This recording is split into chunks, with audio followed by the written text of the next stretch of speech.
Bentrovati, buongiorno telespettatori di Antenna 3 Nord-Est, di nuovo in diretta straordinaria per seguire in tutte le sue forme e le sue declinazioni l'emergenza coronavirus, emergenza sanitaria, economico, sociale, emergenza anche istituzionale, perché una pandemia del genere sta ovviamente mettendo in rilievo tutte quelle che possono essere le criticità in vari settori. Ma cominciamo dalle buone notizie una volta tanto e cominciamo dall'ultimo report della Regione del Veneto diramato ieri sera, il secondo report di giornata. Il primo sarà comunicato fra un'ora circa dal governatore Zaia. Per la prima volta cos'è successo ieri sera? Si è registrato il contagio zero su tutto il territorio regionale del Veneto, su tutte le province.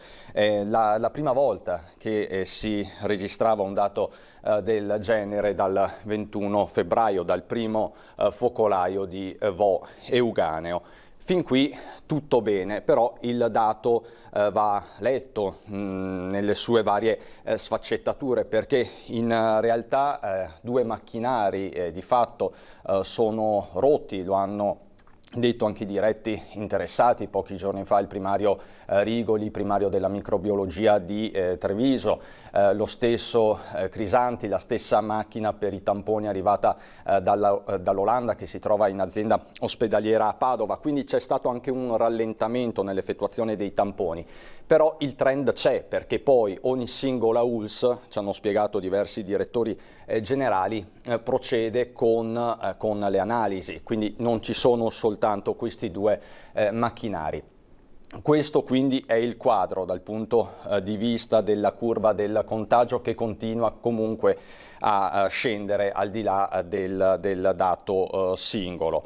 Interessanti sono anche i dati per quanto concerne le terapie intensive, perché di fatto i ricoverati positivi nelle terapie intensive sono soltanto 13.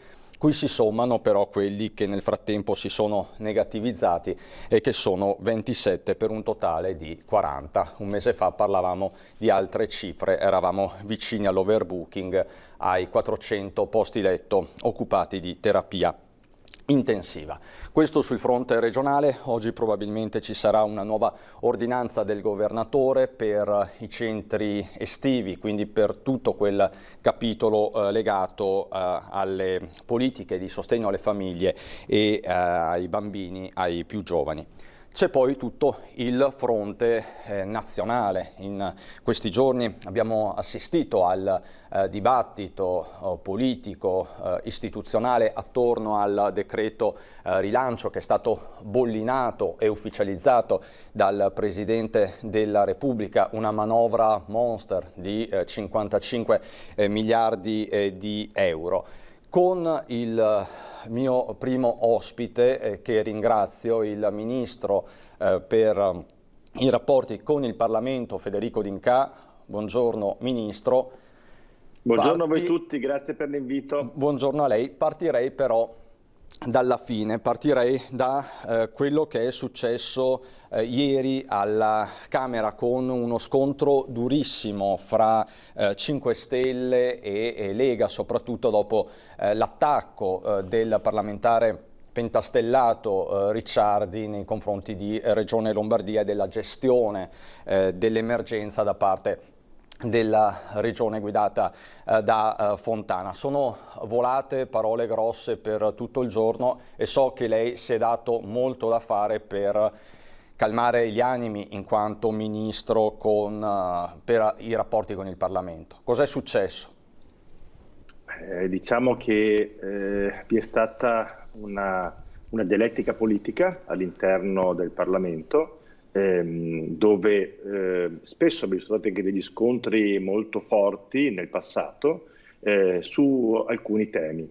Riccardo Ricciardi, che fa parte della mia forza politica, il Movimento 5 Stelle, ha voluto leggere un discorso preparato nei giorni scorsi e di cui chiaramente il governo non sapeva nulla, perché vi è la massima indipendenza tra il Parlamento e il governo e tra i gruppi parlamentari anche della maggioranza stessa.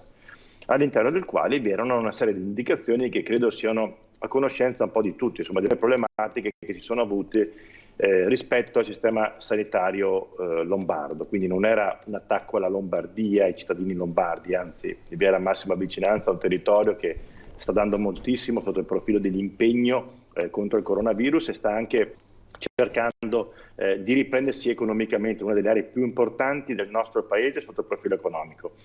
Dobbiamo dire però la verità, anche il sistema lombardo ha affrontato in maniera diversa rispetto al sistema veneto o il sistema dell'Emilia Romagna. Come voi sapete vi sono 21 sistemi, diciamo, regionali della sanità, probabilmente forse dovremo comprendere quali nel futuro sono i sistemi che rispondono meglio. Alcuni sistemi hanno una maggiore medicina di base e di prevenzione, quello lombardo ha dimostrato alcuni limiti e quindi vi sono state delle considerazioni che è giusto dirle anche all'interno dell'aula parlamentare, anzi a mio parere quello è il luogo dove vi deve essere il confronto politico anche forte. La Lega diciamo, ha voluto difendere quello che erano invece il lavoro fatto, io credo, dalla Regione Lombardia in questi anni. Sono volate parole grosse, probabilmente i toni devono, diciamo, adeguarsi a un momento così difficile, però ripeto, ritornando sul merito, se noi prendiamo la provincia di Brescia e quella di Verona, che sono con una vicinanza, hanno un A4 insomma, che diciamo, porta dal sistema veneto al sistema lombardo economico, lì abbiamo visto come da una parte abbiamo avuto in quella provincia di Verona 540 casi ogni 100.000 abitanti, in provincia di Brescia oltre 1.100 casi ogni 100.000 abitanti, quindi vi è stato un problema. Poi, ripeto, è indubbio l'impegno di ogni medico, ogni infermiere, ogni persona della protezione civile, ogni persona impiegata nelle strutture della sanità. Però c'è un problema che a mio parere si va oltre semplicemente a trovare le colpe attraverso la magistratura, ma ci deve essere un confronto politico attraverso le commissioni d'inchiesta, quello che sarà, per identificare dove ci sono stati degli errori e questi errori devono essere in qualche maniera compresi, se vi sono stati degli errori chiaramente, e definiti per migliorare l'aspetto sanitario del nostro Paese. Io la vedrei in questa maniera. Tra l'altro, mettiamo una nota in più. Alcuni passaggi, per esempio ieri Mentana, che è un giornalista per me indipendente, un ottimo giornalista, si era scagliato con molta forza, con parole pesanti a mio parere, contro Riccardo Ricciardi. Credo che poi nel corso del pomeriggio io mi sono letto alcuni commenti al di sotto, io ho visto tantissimi cittadini, praticamente tutti, che si, diciamo, vedevano nelle parole che Riccardo Ricciardi ha utilizzato in aula, nelle parole. Io non parlo di toni, di dialettica oratoria, eccetera, parlo delle parole sentite al suo interno. E per questo motivo credo che Mentana abbia fatto dei passi in avanti in quella giornata di ieri. Abbia voluto prima incontrare Riccardo Ricciardi fuori dal Parlamento e poi successivamente lo abbia invitato ieri sera nelle trasmissioni di cui diciamo lui è il direttore. C'è stato un confronto. E lì secondo me c'è la spiegazione più corretta del sistema di ieri. Quindi a mio parere si sono espresse forse in aula delle tensioni, non vanno bene, non è un buon esempio per il nostro Paese, ripeto, è ancora successo nel passato, ripeto adesso dobbiamo concentrare sul miglioramento e il miglioramento può iniziare anche attraverso il decreto rilancio che mette a disposizione per il nostro Paese 55 miliardi di euro, che poi invece diventano 155 per altri sistemi che poi sono tecnici ma che allargano molto di più l'impatto di questo decreto e se vuoi nelle prossime domande che mi farai, insomma, voglio anche spiegarti il processo a te e a tutte le persone che ci stanno seguendo del che avrà alla Camera e al Senato. Certo Ministro, e infatti su questo vogliamo ritornare. Se però mi dà un momento, qualche minuto, mi collegherei con l'unità di crisi di Venezia, perché c'è una protesta, sta andando in scena una protesta, mi dicono delle mense scolastiche dei lavoratori. Quindi se mi consente mi collego un attimo con la collega Anna Maria Parisi. Anna Maria, mi senti? Eccoci anche oggi in diretta, sì, buongiorno Cristian, nuova protesta oggi davanti all'unità di crisi della Regione del Veneto, mi sentite? Sì, ti sentiamo forte e chiaro Anna Maria. Sì. Nuova protesta oggi davanti all'unità di crisi della Regione del Veneto. Oggi a manifestare le addette e gli addetti delle mense scolastiche. Arrivano da tutto il Veneto, 350 per il Comune di Venezia, 700 per la provincia e più di 2000 da tutta la Regione. Vedete, questo è uno dei cartelli dei tantissimi esposti dai lavoratori addette mense scolastiche. Siamo sospese nel vuoto. A solidarizzare, vediamo dalle tante bandiere colorate rosse e azzurre, anche i sindacati con CGIL e UIL. Prego, volete venire qui accanto a me i rappresentanti sindacali? Allora, nome e cognome? Luigino Boscaro, Wiltux regionale Veneto. Andrea Brignoli, Filcans CGIL Venezia. Che cosa si chiede oggi, anche se è comprensibile e intuibile? Chiediamo attenzione soprattutto per questo comparto, che è composto principalmente da donne a basso reddito. È un comparto che è stato un po' dimenticato, è un comparto che ha seri problemi perché molte di loro devono ancora prendere alcun compenso per il FIS da parte dell'INPS. È un comparto che sta per affrontare l'estate, che è il momento in cui viene messo a riposo senza avere alle spalle un periodo di reddito che consenta anche di traguardare l'estate. Non soltanto addette e addetti alla mensa, sì. Mensa scolastica. Sì, come funziona? Ci sono i centri cottura che sono delle grandi cucine dove fanno da mangiare per i pasti per i bambini che dopo vengono veicolati, trasportati, portati nelle scuole e distribuiti ai bambini dalle addette mensa. E ci sono migliaia di lavoratori, cuochi e addette mensa. E questi lavoratori attualmente sono in cassa integrazione senza soldi e adesso verranno anche sospesi, quindi senza nessun introito, neanche di cassa integrazione, né disoccupazione, niente, né contributi, niente di niente. E a settembre il grande punto di domanda, cioè non si sa se le scuole riprenderanno, come riprenderanno, e abbiamo paura che il servizio mensa venga sospeso. Quindi questi lavoratori si ritroveranno dal nulla ad avere nulla, cioè qua c'è il rischio occupazione per migliaia di lavoratori. Comune di Venezia 350 lavoratori, in provincia di Venezia oltre 700, in regione Veneto oltre 2000, insomma parliamo di migliaia e migliaia di lavoratori e lavoratrici che tra l'altro hanno basso reddito perché sono tutte part time, monoreddito molti di loro, e che in questo momento c'è una disperazione, non sanno come il domani, hanno questa incertezza sia del posto di lavoro ma anche del minimo salario che oggi non è garantito.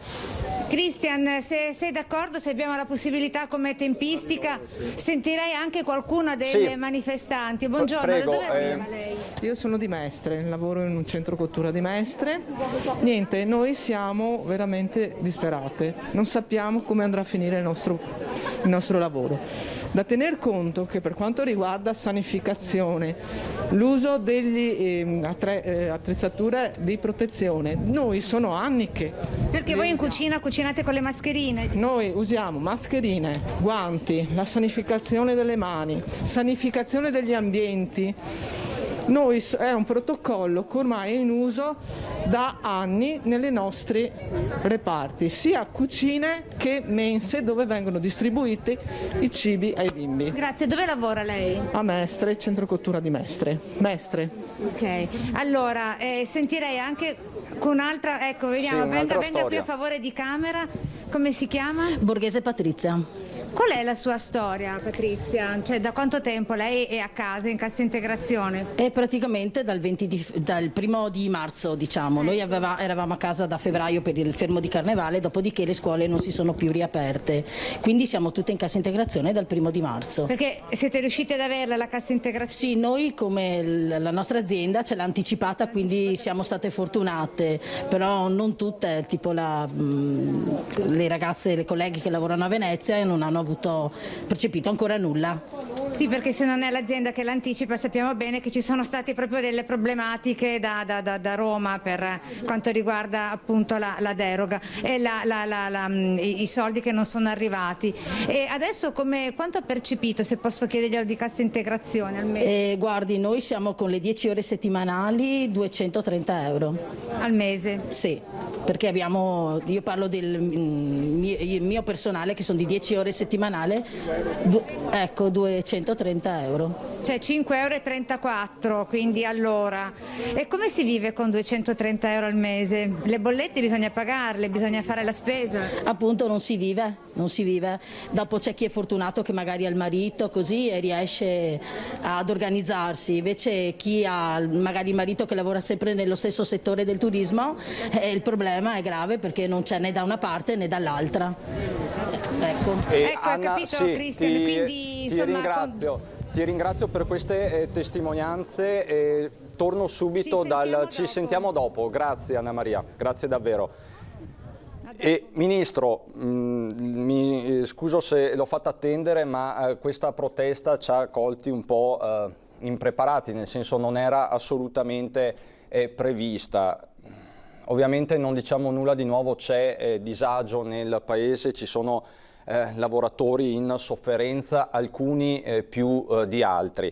Che cosa sta facendo per loro il governo e soprattutto con questo ultimo decreto rilancio ci saranno risposte più tempestive? Intanto diciamoci subito che abbiamo messo a disposizione nel nostro Paese 80 miliardi di euro in 85 giorni praticamente, partendo dal 21 febbraio, oggi siamo a poco più di 90 giorni. All'interno del decreto rilancio vi sono 15 miliardi di euro per i lavoratori come nuova cassa integrazione, quindi le persone che abbiamo visto prima hanno il diritto alla cassa integrazione e lo avranno nelle prossime settimane. Abbiamo ridotto i tempi di gestione che prima erano in una situazione normale tra i 3 e i 5 mesi, adesso andiamo con un anticipo del 40% prima e poi andiamo con una gestione anche più larga. Erano presenti 9 settimane di cassa integrazione, ne abbiamo aggiunte 5 in più per chi le dovesse terminare prima del 31 agosto e poi ve ne sono altre 4 di settimane tra il 1° di settembre e il 31 ottobre, quindi c'è una grande copertura all'interno del nostro Paese. Poi come tutti sapete molto spesso le aziende chiedono una cassa integrazione molto ampia e poi si guarda il cosiddetto tiraggio, cioè quanto effettivamente viene ad essere richiesto. Quindi abbiamo avuto moltissime richieste, chiaramente vi saranno delle risorse che si libereranno una volta contabilizzato le ore di cassa integrazione e queste potranno essere destinate in futuro anche ad allargare questa platea. Quindi io credo che le persone che oggi stanno manifestando avranno delle risposte nelle prossime settimane. Abbiamo fatto una modalità molto più veloce che non si era vista prima e ripeto, di questo siamo abbastanza soddisfatti. Poi è chiaro che vorremmo esserlo del tutto e i tempi fossero più brevi ancora, ma se noi guardiamo gli autonomi, che sono l'altra fetta importante, noi per le aziende con questa manovra abbiamo messo a disposizione 25 miliardi di euro. Allora abbiamo dato la prima tranche, i primi 600 euro per marzo. Per aprile credo che vi siano già delle persone che hanno avuto a partire da ieri 1.400.000 partite IVA autonome, hanno già avuto i 600 euro. Chiuderemo nelle prossime giornate l'arrivo dei soldi che mancavano una piccola parte precedentemente a marzo, più aprile arriveranno già e poi ci spostiamo già per dare un contributo che va da 600 a 1.000 euro per il mese di maggio. Per chiediamo questo contributo di 1.000 euro, quindi di più, dipende se le attività hanno perso più del 33% di fatturato e di ricavi nei mesi indicati. Quindi c'è una capacità di dialogo con le imprese. Oltre a questo, sempre per le imprese, ci sarà un fondo perduto, abbiamo messo 6 miliardi di euro e quindi dai 2.000 ai 40.000 euro per le aziende fino ai 5 milioni di euro, che rappresentano poi chi è il settore dei bar, dei negozi, dei ristoranti, che sono stati particolarmente colpiti. Poi abbiamo tolto l'IRAP con 4 miliardi di euro, certo. Quindi quel 6 a giugno non si paga l'IRAP, anche lì sono 4 miliardi di euro di aiuto nei confronti di una tassazione, poi vi sono norme sui mutui, vi sono tutta una parte di indicazioni ulteriori che riguardano ad esempio il bonus per il turismo. So che alcuni se la sono preso con il bonus per il turismo, ma effettivamente la cosa importante è riportare sulle nostre spiagge, le nostre montagne, i nostri laghi, le nostre città d'arte, le persone, il turista. Per cui se noi facciamo credito d'imposta o diamo semplicemente dei soldi all'attività, in parte l'abbiamo fatto con le altre norme che vi ho detto prima, non è sufficiente. Dobbiamo ragionare che va invogliato la persona a ritornare alla propria vita quotidiana. e quindi tornare ad andare sulle spiagge. Io ad esempio ho già prenotato, io non utilizzerò chiaramente il bonus turismo perché è sotto i 40.000 euro di ISEE, ha delle definizioni particolari, ma io ho già prenotato per poter andare in una di quelle località bellissime turistiche del Veneto, e quindi invito anche i nostri concittadini a iniziare a prenotare, a avere una dimensione, perché i dati sono incoraggianti, bisogna essere molto prudenti. Io l'avrò detto 1 milione di volte di essere prudenti, lo ripeto anche adesso, però riprendiamoci la nostra vita. Il dato, quello di 0 di ieri, secondo me è un dato falsato, però insomma vuol dire che c'è un trend verso una restrizione. Parlandone con il ministro Speranza ci ha indicato che il dato dal 14, alla settimana del 14 fino al 18 è un dato incoraggiante. Abbiamo aperto le imprese e l'R con 0 non ha subito una crescita che poteva anche starci. Adesso invece viviamo in delle settimane dove la gente gira molto di più, e allora tutti possono girare, ci mancherebbe altro. Io con me tengo sempre almeno 2 mascherine, me le metto sempre all'interno della giacca, sapete come si indossa, lo sapete perfettamente. Vedo molte persone, ci mancherebbe, se tu sei solo che giri la puoi tenere magari col naso libero e cercare, ma in mezzo alle persone, quando parli con qualcun altro, dovete stare attenti perché c'è ancora il virus. Il focolaio prossimo potrebbe partire dalla vostra persona e da casa vostra. Quindi noi dobbiamo riprenderci la vita, ritornare a fare gli acquisti. Ci sono negozi che hanno riaperto, vi sono bellissime scarpe, bellissimi abiti, bellissimi occhiali, quindi ritorniamo alla nostra vita quotidiana, anche a berci il caffè al nostro bar preferito, con il nostro barista con cui siamo abituati a scambiare le 4 parole del mattino, a mangiare nei ristoranti, a comprarci la pizza, a fare quel percorso di vita quotidiana, ma ci vogliono le dovute attenzioni. Prima ne usciamo, prima lo sconfiggiamo anche un po', mi sembra, aiuta un po' del caldo, di cure mediche che sono più puntuali, aspettando il vaccino che è proprio il passaggio chiave e su cui stiamo lavorando come Paese. Nella prudenza torniamo alla nostra vita quotidiana con la massima attenzione. E Ministro, una partita che lei sta portando avanti in queste settimane, tra l'altro tutte le agenzie stanno battendo questo, il DL semplificazioni. Lei dice è il momento giusto per portare avanti questo progetto di riforma. Che tempistica si dà? Signori, questo è il momento del coraggio, così come abbiamo messo 80 miliardi di euro. Siamo andati in Europa e in Europa stiamo facendo cambiare l'Europa. Guardate che abbiamo fatto dei passi in avanti in queste ultime 6-7 settimane che erano inimmaginabili in Europa. Si parla non soltanto di recovery fund, ma non come prestiti, come contributi a fondo perduto per gli stati. Il nostro Paese ne può essere molto avvantaggiato. Quindi c'è una trasformazione europea che ci deve essere. Noi fuori dall'Europa facciamo alla fine un po' dell'Argentina, ce lo vogliamo dire, dobbiamo essere capaci di vederci sempre, siamo un paese fondatore dell'Europa, e in questo percorso noi dobbiamo esserci al suo interno, e tutti quelli che in qualche maniera ancora parlano di uscita dall'euro, di uscita dall'Europa, forse non si rendono nemmeno conto di cosa stanno parlando. Io credo che dall'altra parte dobbiamo in questo momento fare il salto di qualità, semplificare. Noi abbiamo tantissimi impiegati pubblici bravi che ci mettono l'anima, che cercano di comprenderci al meglio con tutte le attività imprenditoriali di vita quotidiana dei nostri concittadini veneti. Dall'altra parte, signori, c'è un aspetto normativo molto ingarbugliato, con tempistiche lunghe, con appalti pubblici che non riescono ad andare avanti mai. Lo vedo io quando parlo di tutti i lavori per i mondiali di Cortina 2021, per le prossime Olimpiadi, sempre di Cortina e Milano 2026. Questa roba va sbloccata, va resa un po' più veloce, sempre nella sicurezza ambientale, sempre nel rispetto del paesaggio, dell'arte, della cultura del nostro paese. E questa è la semplificazione vera. Burocrazia nemica, basta, burocrazia amica, questo è il futuro, punto.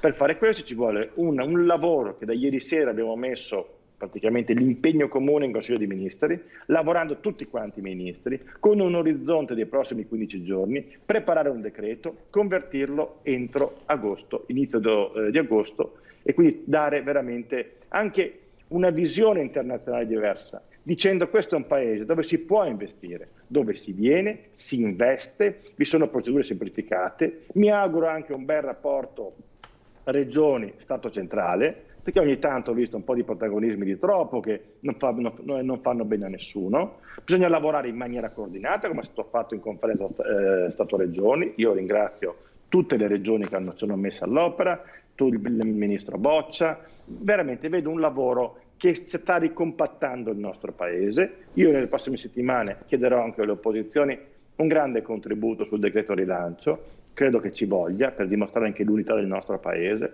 Poi se serve in Parlamento ce le diremo anche di santa ragione, ce le diremo verbalmente, quello che serve, e credo che sia un Paese che forse si racconterà in maniera diversa, con meno ipocrisia e con più fatti concreti. Questo insomma è anche un po' di pragmatismo veneto che ci portiamo sempre dietro perché è nel nostro DNA. Ministro, solo due flash.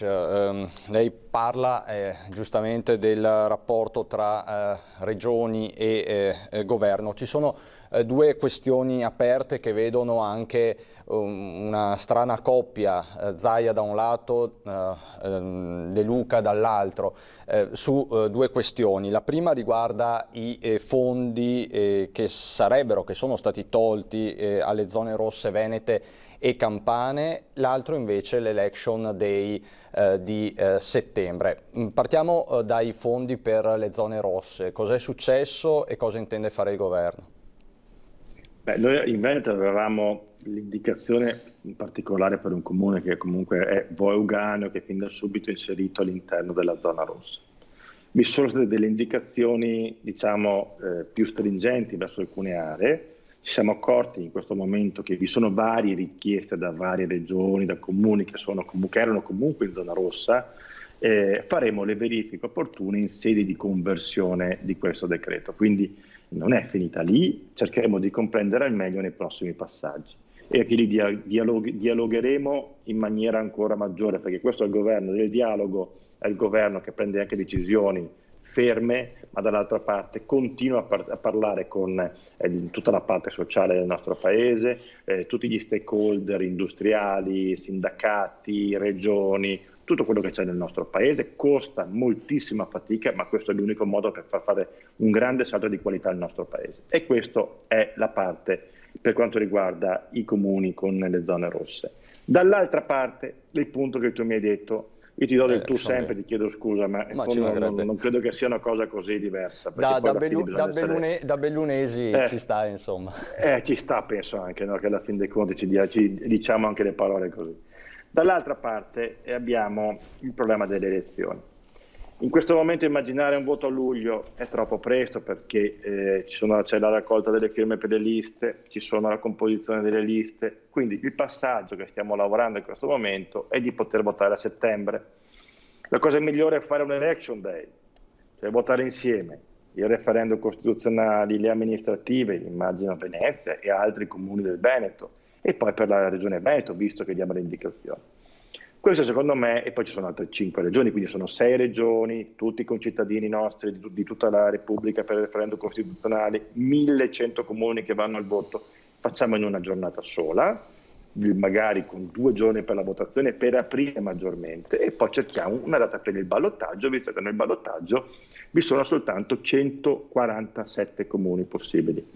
La ministra Lamorgese, col ministro Boccia e anch'io, per quanto riguarda la parte delle riforme, stiamo cercando di parlare con le opposizioni, con le regioni, per trovare un dialogo e una data che ci permetta quindi di poter lavorare insieme. C'è anche un aspetto di spesa: se utilizziamo 4 date per andare a votare, ci sono 4 volte la sanificazione delle scuole, 4 volte i nostri studenti hanno delle difficoltà per poi reinserirsi di nuovo all'interno del percorso scolastico, hanno già dovuto perdere molti giorni di scuola, anche se hanno fatto tutta una parte di insegnamento online. Vanno ringraziati i nostri insegnanti che ci hanno messo l'anima per far sì che i nostri studenti non perdessero, diciamo, un giorno di scuola, e quindi si sono inventati 1000 modi per continuare l'istruzione ai nostri ragazzi, ai nostri bambini.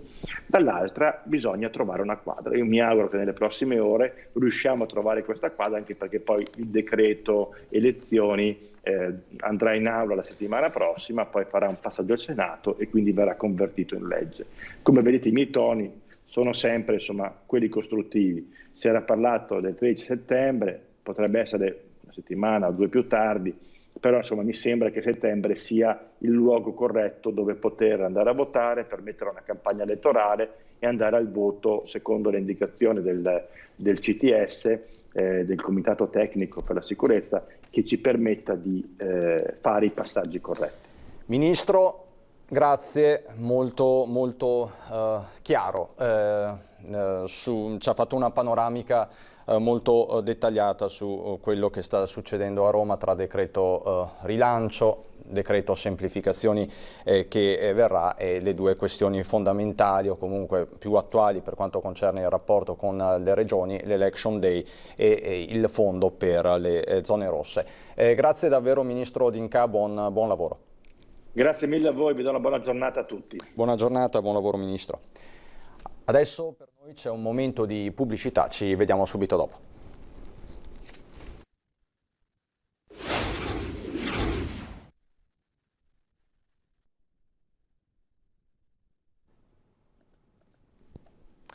Di nuovo insieme, di nuovo in diretta per parlare dell'emergenza coronavirus, ma non solo.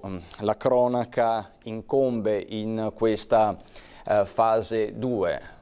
Non c'è più il lockdown, si è ritornati alle attività anche economiche con gradualità, con prudenza, ma si è ritornati anche all'attività delinquenziale e quindi vi do conto del maxi blitz antidroga che si è registrato nella notte da parte dei carabinieri di Sacile in provincia di Pordenone, che hanno arrestato 13 persone nel corso di una grossa operazione contro lo spaccio compiuta tra il Friuli Venezia Giulia e il Veneto. Dall'alba di oggi i militari dell'Arma hanno dato esecuzione a misure cautelari decise dal GIP di Pordenone nei confronti di diverse persone nelle province di Pordenone, Venezia e Padova, coinvolte anche le province di Treviso e Rovigo. Si parla di ingenti quantitativi di eroina e di cocaina, quindi questo è il maxi blitz dell'Arma di Pordenone tra Veneto e Friuli Venezia Giulia. Dicevamo, la cronaca incombe, ma l'emergenza è emergenza e l'emergenza sanitaria di Covid-19 ritorniamo a parlare con il direttore generale dell'ULSS 1 Dolomiti, Adriano Rasi Caldogno, che è in collegamento via Skype con noi. Buongiorno direttore. Buongiorno a voi e buongiorno a tutti gli ascoltatori.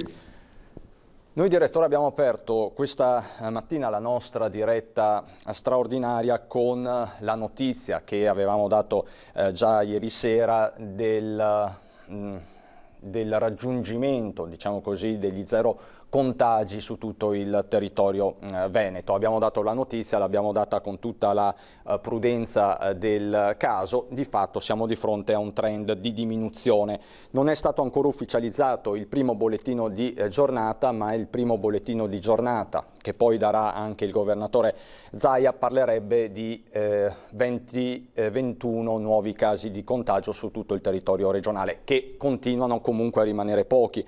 Possiamo, direttore, parlare di un trend in costante diminuzione di dati positivi? Lei che fotografia scatta all'emergenza Covid in questo momento? Ma per quanto riguarda la nostra azienda ULSS Dolomiti, confermo che l'andamento finora, da ormai un paio di settimane, è sicuramente un andamento confortante, nel senso che stanno diminuendo in maniera consistente innanzitutto il numero di persone che risultano positive. Attualmente abbiamo circa 267 persone positive e ben 781 che sono risultate ormai negative. E questo è sicuramente un dato molto confortante. Ricordo che circa un mese fa avevamo delle proporzioni ben diverse, con numeri consistentemente superiori. E questo sicuramente è un dato oggettivo. Ma più importante ancora è il dato, dal nostro punto di vista, relativo ai ricoveri nelle nostre strutture ospedaliere. Alle 17 di ieri pomeriggio avevamo 0 presenze nella terapia intensiva di Belluno, Covid, 7 presenze, 7 ricoverati nei reparti a terapia semi-intensiva di Belluno e 17 ricoverati in complesso negli ospedali di comunità di Belluno e di Agordo. Quindi, direttore, scusi se la interrompo, 0 posti letto occupati in terapia intensiva. Questo è un dato importantissimo. Sì, questo è un dato molto importante. Bisogna anche dire che fortunatamente rispetto alla prima fase dell'epidemia, nella quale affluivano anche un numero consistente di persone già in condizioni, diciamo, gravi e addirittura in taluni casi anche critiche, fortunatamente nelle ultime settimane abbiamo un numero sempre più contenuto di accessi e fortunatamente anche degli accessi e dei ricoveri di persone che fortunatamente non hanno sintomi di particolare gravità. Questo, direttore, ci fa tirare un sospiro di sollievo, ovviamente, ma c'è stato un momento in cui l'emergenza in provincia di Belluno è stata particolarmente pesante.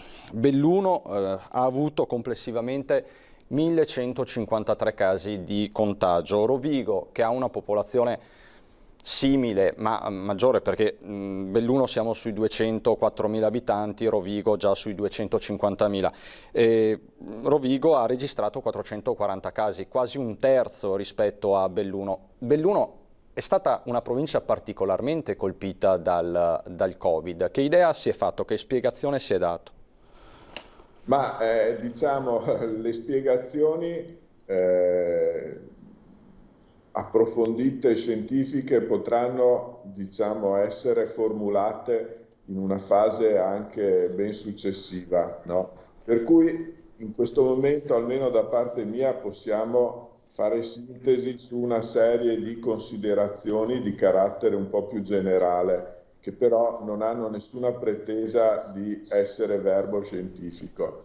Ciò detto, io credo che debba essere preso in considerazione innanzitutto la composizione della nostra popolazione, con un indice di vecchiaia che attualmente è il più elevato di tutta la regione del Veneto. E quindi indubbiamente il fatto di avere un numero diciamo consistente di persone anziane o di grandi anziani indubbiamente è un fattore importante rispetto all'andamento di questa epidemia. Poi anche non va dimenticato che la provincia di Belluno ha un tessuto economico produttivo ben diverso da quello che contraddistingue la provincia di Rovigo, nel senso che qui abbiamo anche delle presenze economico-produttive che soprattutto nella prima fase dell'epidemia avevano indotto notevoli, diciamo così, relazioni con tutta una serie di altre aree nelle quali si sono verificati sicuramente dei focolai di contagio e soprattutto nella prima fase questo è stato un driver importante rispetto all'epidemia. Non va dimenticato poi in alcuni casi, Cortina comune per tutti, diciamo che nell'ultima parte del mese di febbraio e i primi weekend di marzo, insomma è fatto, mi pare, noto e assodato che tutto questo ha facilitato di gran lunga, diciamo, la diffusione del virus in quei contesti.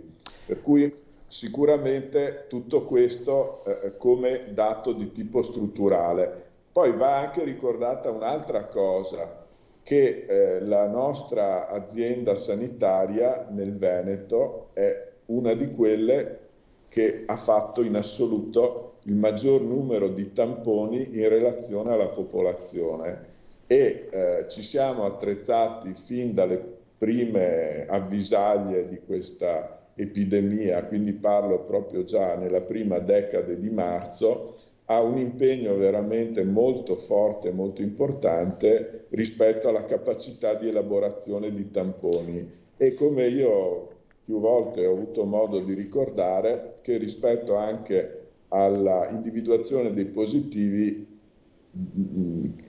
la frase che vale è chi cerca trova. E noi abbiamo cercato tantissimo, tant'è che abbiamo fatto a ieri oltre 30.000 tamponi ed è una proporzione veramente imponente rispetto alla nostra popolazione. È praticamente il 15% della popolazione bellunese, più o meno. In realtà molto spesso i tamponi sullo stesso soggetto vengono ripetuti più volte, perché diciamo mediamente per ogni persona positiva vengono effettuati almeno 3 tamponi, certo. Almeno 3 tamponi. In alcuni casi, ahimè, per loro si sono dovuti effettuare anche 7-8 tamponi, no? E quindi voglio dire, questo incide. Però noi abbiamo, come si suol dire, sottoposto a tampone un numero veramente imponente di persone e questo anche giustifica le oltre 1150 persone che hanno avuto questa, che sono risultate poi alla fine positive. Se non sbaglio, direttore, l'ULSS 1 Dolomiti processa 700 tamponi al giorno, sono tanti. Ma diciamo, noi processiamo una cifra che varia di giorno in giorno per 1000 motivi, che è su quell'ordine di grandezza. Una quota a parte che varia tra i 300 e i 400 vengono processati nelle nostre strutture, una parte consistente dovrebbe essere processata presso i laboratori dell'azienda ospedaliera di Padova. Questo peraltro è notizia, insomma, che è stata diffusa anche nei giorni scorsi. L'azienda ospedaliera di Padova già da alcuni giorni soffre tutta una serie di problemi rispetto alla produzione dei referti sui tamponi, in quanto hanno avuto 2 guasti relativi ai cosiddetti estrattori e naturalmente tutto questo ha abbattuto in maniera drastica la loro possibilità produttiva giornaliera, che si dovrebbe aggirare intorno ai 7-8 mila tamponi refertati quotidianamente. Nei giorni scorsi viaggiavano su una media di 3.000-3.500 e noi ora come ora abbiamo una cifra veramente rilevante di tamponi che purtroppo giacciono ancora in azienda ospedaliera in attesa del referto. E quanti, direttore?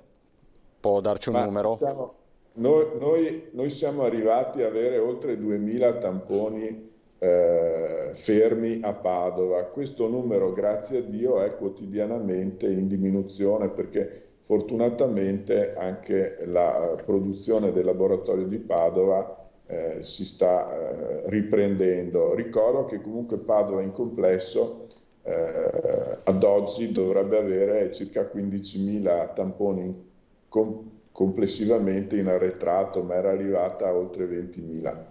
Certo. Direttore, parliamo di cure domiciliari. Tante persone sono in isolamento domiciliare in provincia di Belluno proprio per il motivo che lei diceva prima. Chi cerca trova, avete trovato e posto le persone in quarantena.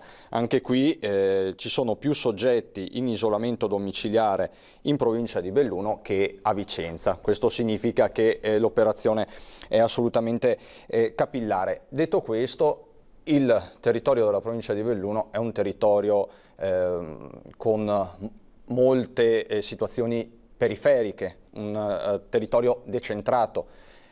Qui le cure domiciliari, l'assistenza domiciliare diventa importantissima, il rapporto con le cure territoriali è così? Diciamo sicuramente sì. Ricordo peraltro che proprio anche con gli ultimi provvedimenti governativi viene dato, con l'ultimo decreto, viene dato impulso a quello che già la Regione Veneto aveva impostato e noi stiamo cercando di attuare, e quindi un potenziamento di una rete territoriale che consenta anche una presenza medica e non solo, con un rinforzo dell'assistenza domiciliare integrata a favore in generale di tutta la popolazione, ma in particolare delle persone che hanno questo tipo di problema. In verità, diciamo, questo numero imponente, ricordo che nei periodi di punta abbiamo superato le 2000 persone da seguire quotidianamente da parte del nostro Dipartimento di Prevenzione, e queste 2000 persone, vuoi positive a domicilio,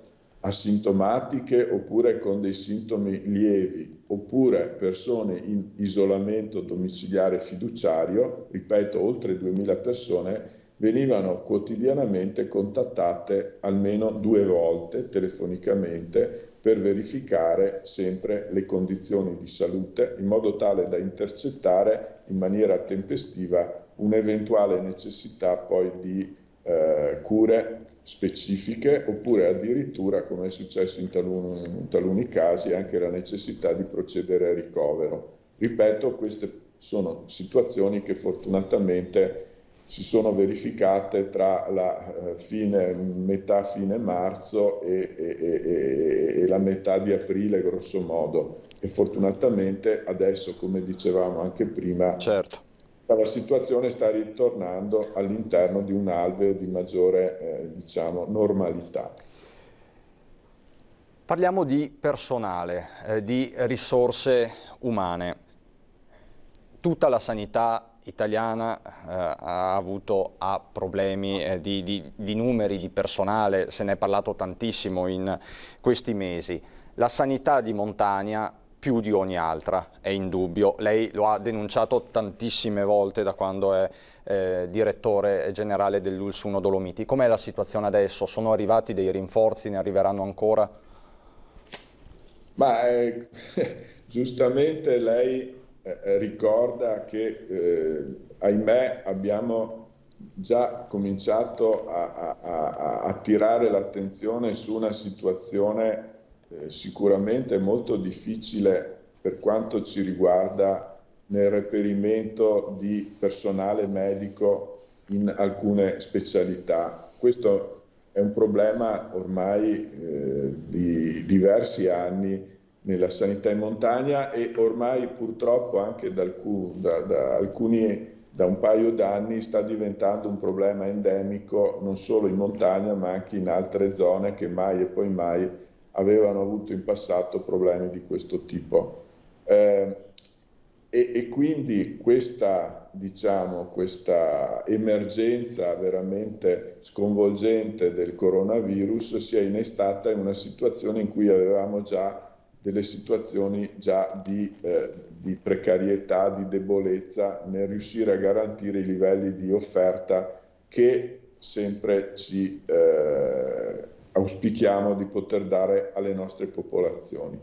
Peraltro, con questa emergenza del coronavirus abbiamo avuto anche la possibilità di rinforzare sia temporaneamente sia in chiave anche strutturale, quindi permanentemente, il nostro organico, sia per quanto riguarda il personale medico, e ne abbiamo contrattualizzato oltre una ventina di medici che vengono a rinforzare tutta una serie di servizi che stiamo rendendo, in particolare nell'ambito territoriale, ma non solo, ma anche un forte incremento di tutta l'equipe del comparto, e quindi infermieri, operatori sanitari, e altre figure professionali nell'ambito appunto sanitario.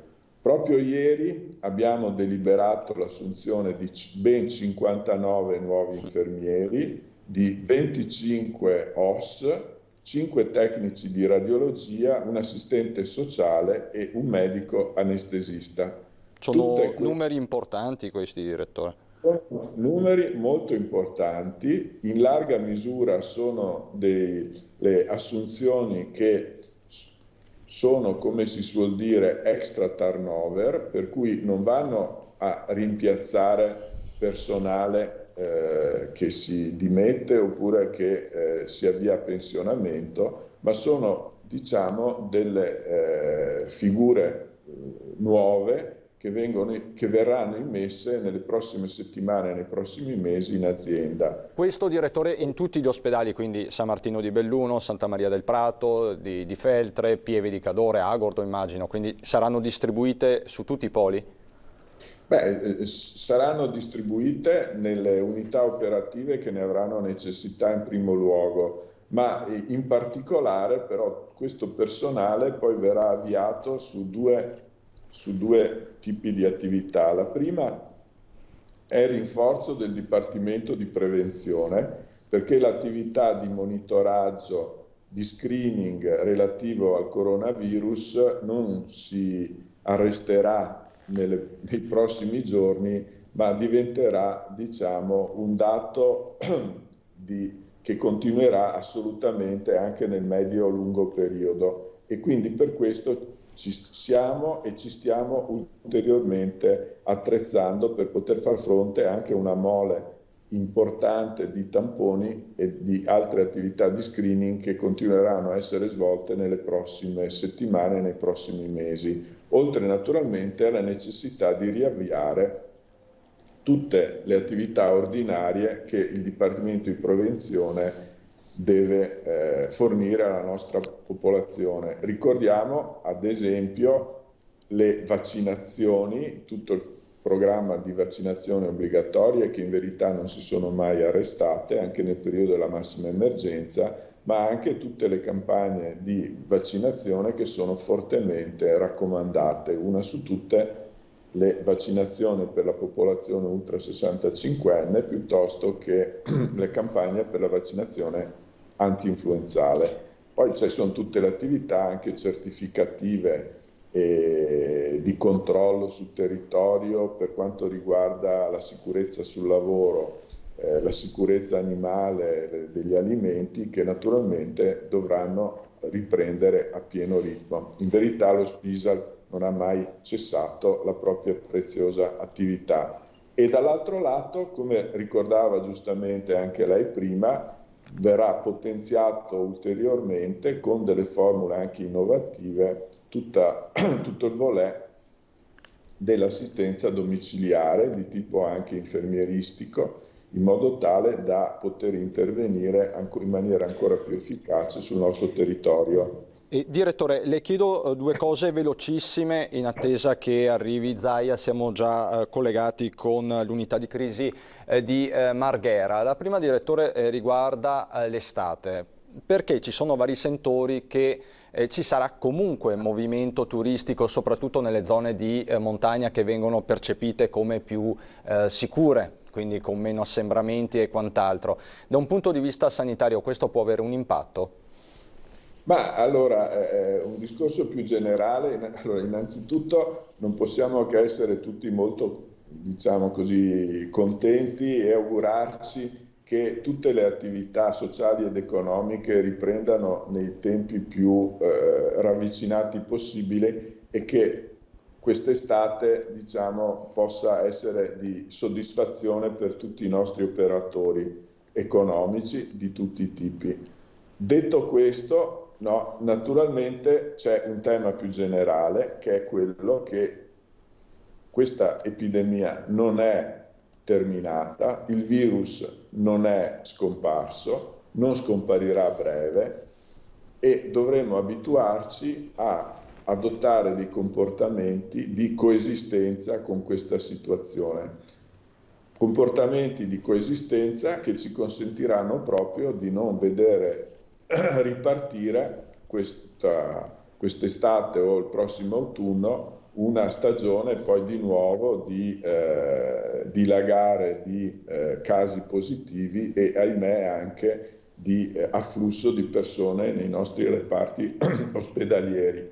Certo. Proprio per evitare tutto questo ribadisco per l'ennesima volta la necessità di adottare poche semplici regole di buon comportamento. Allora, la mascherina sempre quando è prevista nei luoghi pubblici, no, la mascherina è un buon sistema per ridurre le probabilità di trasmissione anche del contagio. Fondamentale è un'attenzione, un'igiene continua alla pulizia, rispetto alla pulizia delle proprie mani, no? E quindi lavarsi il più spesso possibile le mani, riguardare anche la possibilità di utilizzo di gel igienizzanti e altrettanto anche rilevante è la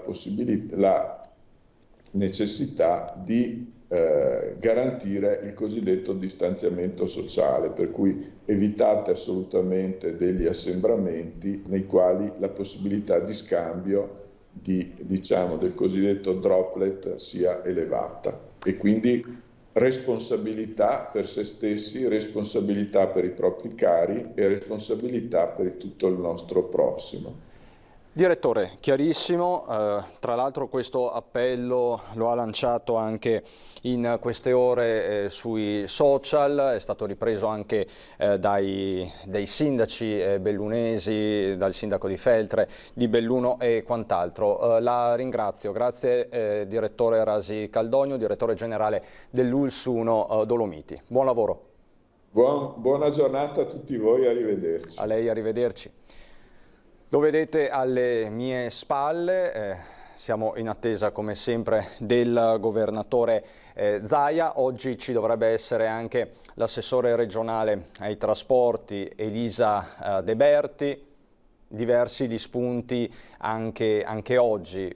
Teoricamente dovrebbe essere annunciata anche l'ordinanza di riapertura dei centri estivi a partire da lunedì. Provvedimento attesissimo da parte delle famiglie, da parte dei bambini, da parte di tantissimi ragazzini provati da questa quarantena. Vedo che Zaia si sta posizionando, noi siamo pronti con Anna Maria Parisi e Sandro Ponchio. Zaia. Buongiorno a tutti. Ho appena incontrato, peraltro forse ci raggiungeranno. Entrano in 4, adesso ci raggiungono, poi li salutiamo. Intanto grazie per essere qui, un saluto a tutti voi e un saluto anche a tutti coloro che sono in collegamento. Darei inizio, ovviamente oggi vedete che abbiamo due ospiti alla conferenza stampa, che sono la dottoressa Francesca Russo, che è direttore del servizio prevenzione della Regione del Veneto, colei che ha fatto il piano dei tamponi, per capirci, e quindi tutto il piano di sanità pubblica, la strategia, e poi ovviamente l'assessore De Berti, perché a grande richiesta ci è stato chiesto poi di poter avere anche un confronto sulla sanità. L'assessore Bottaccini e l'assessore Lanzarin, che sono sempre qui con me tutti i giorni. Allora, totale tamponi sono 560.868, sono stati fatti 12.025 tamponi in più rispetto a ieri. Ovviamente quando si dice sono stati fatti, mi rendo conto che a volte si genera confusione. Prego, accomodatevi, entrate. Prego, accomodatevi.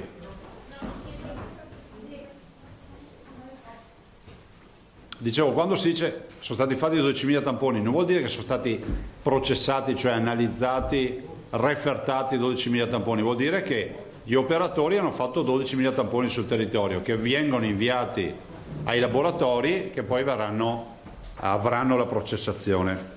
Il numero dei positivi è 19.059, sono in 21 in più rispetto a ieri. Beh, l'avete titolato voi. Esatto. E sono 21 in più rispetto a ieri.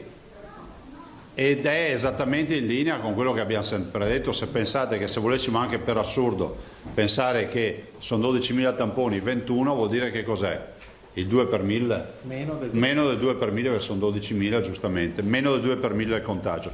Questo va anche a giustificare l'operazione che ha validato però il dottor Rigoli dell'analisi in pool delle provette, perché avendo una incidenza così bassa di positivi è inevitabile che si possano fare le analisi in pool. E poi abbiamo gli isolamenti, sono 3.132, altre 78 persone uscite dall'isolamento. I ricoverati sono 541, meno 25. Se fate caso, i ricoverati adesso stanno scendendo meno lentamente. E perché? Perché comunque stiamo andando verso il nocciolo duro, che anche di ricoverati che sono problematici, e quindi la parte quella più veloce del ricovero, della dimissione, se ne sta andando, e restano magari i casi più complicati che avranno un periodo magari di cure più prolungato. Le terapie intensive, questo è un bel dato, sono 40, 12 in meno, delle quali 12 positivi e 28 negativi, quindi noi in teoria dovremmo dichiarare 12 persone Covid in terapia intensiva, quindi 40 sono meno 12 rispetto a ieri. Quante sono? No, meno 7, 6, 7. E i dimessi sono 3.254, sono 25 dimessi in più. I morti sono 1.342 più 5, ma in totale sono 1.854.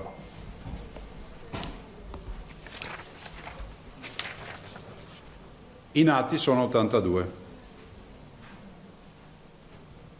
Vi do anche un dato che abbiamo fatto raccogliere, lo sportello inoltre. Voi sapete che da anni stiamo gestendo questo sportello che è nato per i suicidi in virtù della crisi del 2008, che poi noi l'abbiamo aperto forse nel 2012 lo sportello, quindi ha 8 anni, e vi dico solo che l'abbiamo rinforzato per il coronavirus, e il totale ad oggi sono 3.950 chiamate e 1.617 colloqui psicologici, quindi prese in carico 1.617 persone, quantomeno con un primo colloquio psicologico, tutto gratuito. Ricordo a chi mi sta ascoltando che lo sportello inoltre è uno sportello di servizi psicologici e quindi di assistenza psicologica erogato dalla Sanità del Veneto, gratuito, quindi se qualcuno vive qualche difficoltà in un momento come questo è possibile, una telefonata in oltre si chiama, quindi lo si trova, magari domani portiamo anche il numero, Federico si ricorderà, e via. Voglio solo dirvi oggi dei bimbi, vi do solo un dato che mi fa piacere, vi ho detto prima. Questi 8 fratellini mi hanno scritto e sono Esther di 8 anni, Giovanni di 9, Davide di 7, Mattia di 5, Marta di 4, Noemi di 2, Diletta di 1 e Michele di 2 mesi, sono 8 fratellini, da Venezia centro storico, e ci hanno mandato il disegno di gruppo che hanno fatto e li volevo ricordare, li volevo salutare, che sono i fratellini Sartore, quindi salutiamo tutti 8. E pubblicheremo il loro lavoro all'apertura a questo punto della mostra, visto 8 fratellini, è una roba che è unica.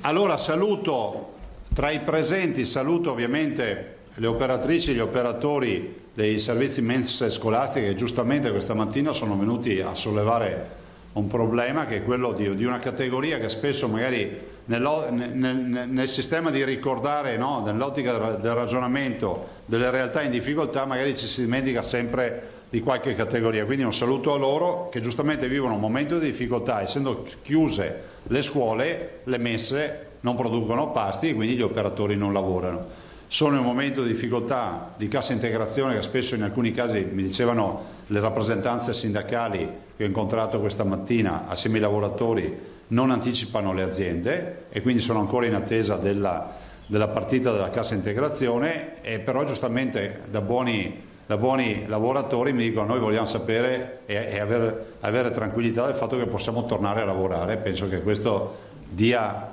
come si può dire, dia assolutamente spessore a questa protesta. Noi stiamo lavorando perché le scuole si aprano.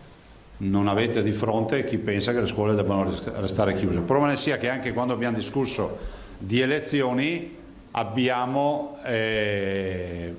sempre detto facciamole in estate per evitare oltretutto che si aprano e si chiudano le scuole e ci sia sempre sto stop and go che sicuramente non è igienico. Guardate, grazie. Volevo a questo punto lasciare la parola alla dottoressa Russo. Siccome molti mi avete chiesto ma è finita, non è finita, i positivi, non positivi, lei in 5 minuti vi dà 2 spiegazioni anche rispetto al lavoro che si sta facendo e dopodiché sono a disposizione io per le domande. Prima le facciamo alla dottoressa Russo e poi a me. La dottoressa Russo è colei che materialmente ha fatto il piano di sanità pubblica. Quindi alla volta di gennaio, quando il governo, o meglio il Ministero della Salute e l'Istituto Superiore della Sanità scrisse guardate che c'è il rischio che arrivi, e noi ci siamo preparati, quindi siamo andati a comprare l'ombrello perché arrivava la pioggia, gli stivali, e come si fa sempre, no? E quindi la dottoressa Russo è colei che ha definito il piano di sanità pubblica come direttore della prevenzione, i tamponi, a chi si fanno i tamponi e tutte le cose che conoscete, tanto è vero che quel 21 febbraio sera con i primi 2 contagiati lei ci ha messo nelle condizioni di partire subito, ad esempio con la partita dei tamponi. Ricordo che al 4° giorno avevamo fatto 6.000 tamponi dopo lei riconosce sempre che io ho voluto fare i tamponi contro legge, ma dice ha fatto bene. Eccolo qua, prego. Lascio il posto. Grazie. Si tolga pure anche la mascherina. Sì, grazie. No, stia centrata. Qua? Il microfono. Ok, va bene. Si faccia sotto con la sedia, dottoressa. Ok, mi vedete? Sommersa. Buongiorno a tutti. Allora, ringrazio il Presidente per l'opportunità che mi ha dato di spiegarvi un attimo, come vanno interpretati i dati, perché questo credo che sia molto importante e questo è effettivamente il mio mestiere. Allora, i dati che noi comunichiamo tutti i giorni e che comunichiamo anche 2 volte al giorno hanno un significato molto importante che ci permette di valutare il trend, di valutare un trend che comunque è giornaliero. Quindi va interpretato come un dato legato a quel giorno e poi noi come operatori di sanità pubblica abbiamo il compito di valutarlo nel tempo. Questo lo dico perché abbiamo un monitoraggio regionale e nazionale che è molto specifico sull'andamento dell'epidemia ed è legato a degli indicatori che sono appunto indicatori di risultato. Questi indicatori di risultato, io qui ho la tabellina, sono il numero di casi riportati negli ultimi 14 giorni. Quindi noi li mandiamo al Ministero ogni settimana, però la valutazione viene fatta sui dati, sul trend, sul numero di casi degli ultimi 14 giorni. Questo è il primo indicatore che ci dà la possibilità di capire se siamo in una situazione stabile rispetto ai 14 giorni precedenti, se siamo in aumento o se siamo in decremento. Altro indicatore di risultato è il cosiddetto R con T. Avete sempre sentito parlare probabilmente dell'R con 0. L'R con 0 è un indice che stabilisce quanto una malattia può essere contagiosa. Invece in questo caso, dove abbiamo una malattia che già è circolata nella popolazione, il tasso di contagiosità si chiama R con T. E secondo le indicazioni del Ministero e le indicazioni naturalmente internazionali, questo R con T, per collocare una regione in una fascia di bassa contagiosità, si deve mantenere al di sotto di 1. Quindi, in base ai nostri dati, cioè al numero di casi che noi trasmettiamo al Ministero, all'Istituto e alla Protezione Civile, automaticamente il Ministero ci calcola questo R con T, cioè la contagiosità presente nella nostra regione, e ci dice se è superiore a 1, se è pari a 1, se è sotto 1. Per gli ultimi dati noi siamo a 0,41 e questo è uno degli indicatori principali che fa sì che allo stato attuale la nostra regione sia definita con una contagiosità bassa. Poi abbiamo un altro indicatore che è quello del trend settimanale, che si include anche quello che ho detto prima, che è quello dei 14 giorni. Quindi rimane che noi settimanalmente siamo valutati, però questo sta all'interno della valutazione dei 14 giorni. E poi abbiamo un altro indicatore che io ritengo molto importante, che è il numero di focolai. Cosa vuol dire? Vuol dire che è importante sì calcolare il numero dei singoli casi, ma nella valutazione dei casi, oltre alla numerosità, bisogna contare quelli che sono correlati fra di loro. Quindi più è alta la contagiosità, il famoso R con T, maggiori e più grandi sono i focolai, che sono quelli che noi dobbiamo tenere sotto controllo. Quindi il Ministero vuole sapere settimanalmente quanti focolai ha la Regione. Questo è legato a questo R con T e sta a misurare due cose: la contagiosità, la capacità della Regione di prendere in carico i focolai e poi la localizzazione geografica dei focolai stessi, perché l'aumento dei focolai da una settimana all'altra, superate le 2 settimane, questi 14 giorni famosi, in alcuni casi secondo una valutazione mensile, potrebbe portare la Regione o una parte della Regione dalla fase 2 alla fase 1. Quindi questo è estremamente importante e indica appunto come siamo messi a livello dell'intero territorio, ma anche a livello di ogni singola azienda ULSS. Infatti stiamo implementando un cruscotto di valutazione dove i colleghi delle aziende ULSS mettono dentro i dati, individuano i focolai e faremo in modo di avere proprio periodicamente, ma speriamo anche giornalmente, la possibilità di valutare che ogni azienda ULSS controlli l'andamento di tutti questi parametri che vi ho illustrato, quindi dati settimanali, dati di ogni 14 giorni, l'R con T, il numero dei focolai, perché sia ulteriormente responsabilizzata rispetto al controllo del proprio territorio. Abbiamo poi anche degli indicatori di performance o perlomeno di capacità della risposta della sanità nel controllo dell'epidemia. E sono il numero di operatori della sanità pubblica, intendo del servizio igiene e sanità pubblica, dei dipartimenti di prevenzione che fanno il contact tracing, cioè che fanno l'indagine epidemiologica, che è la misura principale che permette l'interruzione della circolazione del virus.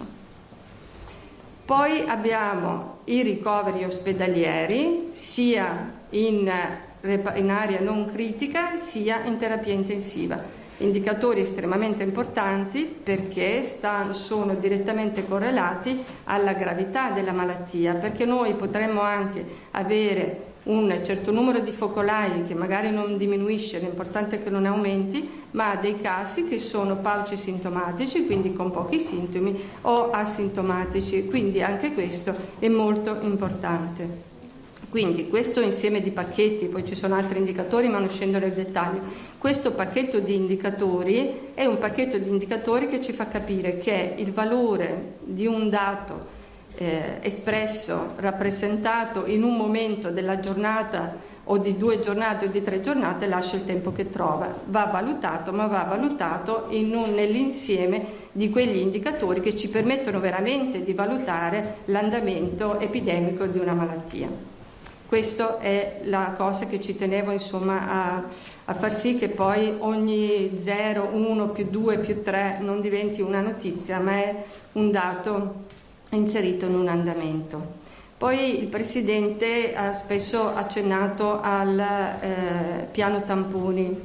Allora, volevo fare se posso 2 minuti di specificazione, di descrizione di quello che è il nostro lavoro sui tamponi. È chiaro che dalla sera del 21 febbraio, quando il Presidente ha deciso di estendere l'esecuzione del tampone a tutta la popolazione di Vo, e questo non stava nelle linee guida ministeriali, il servizio di igiene pubblica di Padova si è attivato subito a trovare con il sindaco i posti dove la popolazione potesse afferire per l'effettuazione dei tamponi. Si sono subito attivati, nel giro di pochi giorni hanno fatto tantissimi tamponi. Da allora abbiamo cominciato a strutturare un piano di esecuzione di tamponi che fosse legata sia all'individuazione dei nuovi casi, principalmente perché quello era il primo movens, la come si può dire, attestazione di guarigione degli stessi con l'esecuzione di 2 tamponi alla fine del periodo di quarantena e alla dimissione ospedaliera per garantire che la persona non avesse più il virus, e quindi questo viene fatto automaticamente, ma abbiamo anche strutturato una messa a sistema del controllo di quelli che sono le categorie, i target per noi più importanti. Gli operatori sanitari, dove abbiamo distinto gli operatori sanitari dei reparti a rischio, intendo il pronto soccorso piuttosto che la terapia intensiva, e poi anche le USCA, quelli che maggiormente hanno contatto con i soggetti positivi, e poi di tutti gli altri operatori, ma anche degli amministrativi del sistema sanitario regionale. Abbiamo incluso anche i farmacisti, quindi un piano mirato, ragionato di esecuzione di tamponi per tutti gli operatori che potrebbero essere esposti, al contagio. Abbiamo poi inserito altre categorie che sono quelli dell'RSA. Allora, nell'ambito dell'RSA abbiamo un piano strutturato per l'esecuzione dei tamponi sia per gli operatori sanitari che per gli ospiti. C'è un piano che prevede, ma tutto questo viene fatto giornalmente secondo le cadenze per ognuno di questi target, per tutti quelli che si recano in pronto soccorso e poi per tutti quelli che vengono ricoverati, indipendentemente dalla causa per cui necessitano di ricovero. Quindi questo l'ho detto perché vorrei che fosse chiaro che l'esecuzione dei tamponi non è un programma che ognuno pensa di approntare e di in qualche modo diffondere in maniera indifferenziata. Deve essere ragionato perché deve rispondere all'obiettivo di identificare delle categorie a rischio e di permettere ai servizi di sanità pubblica e ai colleghi ospedalieri anche di programmare tutta la pianificazione necessaria al contenimento dello scenario epidemiologico che abbiamo davanti. Quindi man mano che è cambiato lo scenario epidemiologico noi abbiamo cambiato tutta l'organizzazione della sanità per seguire e per contenere l'epidemia in quel momento. La rete delle microbiologie? Sì, abbiamo della rete delle microbiologie abbiamo 14 laboratori che eseguono, che processano i tamponi, e anzi grazie al Presidente perché mi dà l'occasione anche per ringraziare i colleghi della microbiologia che hanno fatto veramente salti mortali, perché all'inizio non avevamo tutti i laboratori di cui disponiamo oggi e tutti si sono formati, adeguati e sono performanti nelle loro competenze. Allora abbiamo il laboratorio di Padova dell'azienda ospedaliera dove abbiamo il professor Crisanti, l'azienda ospedaliera invece di Borgo Roma dove abbiamo la dottoressa Giulia Locascio, poi abbiamo il laboratorio dell'US 1 delle Dolomiti, dell'US Dolomiti che è Eliana Modolo, l'US 2 abbiamo Roberto Rigoli che comunque avete visto che ci coordina in tutte le nuove metodologie, poi abbiamo l'US 3 Serenissima con il dottor Scarparo, poi abbiamo l'ULS 5 con il dottor Andrea Tessari, l'ULS 6 il laboratorio di Schiavonia che è stato il laboratorio che abbiamo subito autorizzato per andare incontro alla necessità di processare tutti i tamponi di Vo, perché in quel momento l'azienda ospedaliera di Padova non aveva ancora organizzato la macchina, così come è successo dopo, per processare tutti i tamponi che era necessario per farli a tutta la popolazione di Vo. Poi abbiamo l'ULS 7 il dottor Antonio Antico, l'ULS 8 il dottor Mario Rassu, l'ULSS 9 Scaligera con il laboratorio di Legnago, il dottor Stefano Badocchi. L'ULSS 9 ha diversi laboratori perché non un solo laboratorio risponde a tutte le necessità, e quindi abbiamo più laboratori che si sono attivati. Quello di San Bonifacio con la dottoressa Novella Scattolo, poi la Villafranca con Marilia Visconti, l'IZS. A un certo punto il Ministero della Salute ci ha mandato una nota dicendo che gli istituti zooprofilattici delle Venezie e di Brescia erano disponibili per soccorrere la regione, quindi in questo caso le regioni che avevano bisogno di una maggiore capacità di processare i tamponi.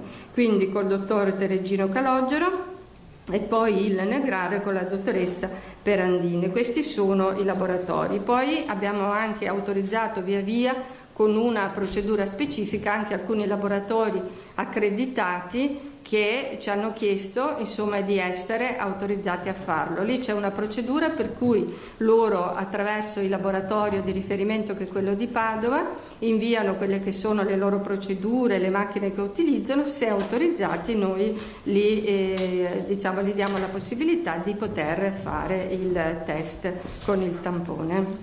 Domande?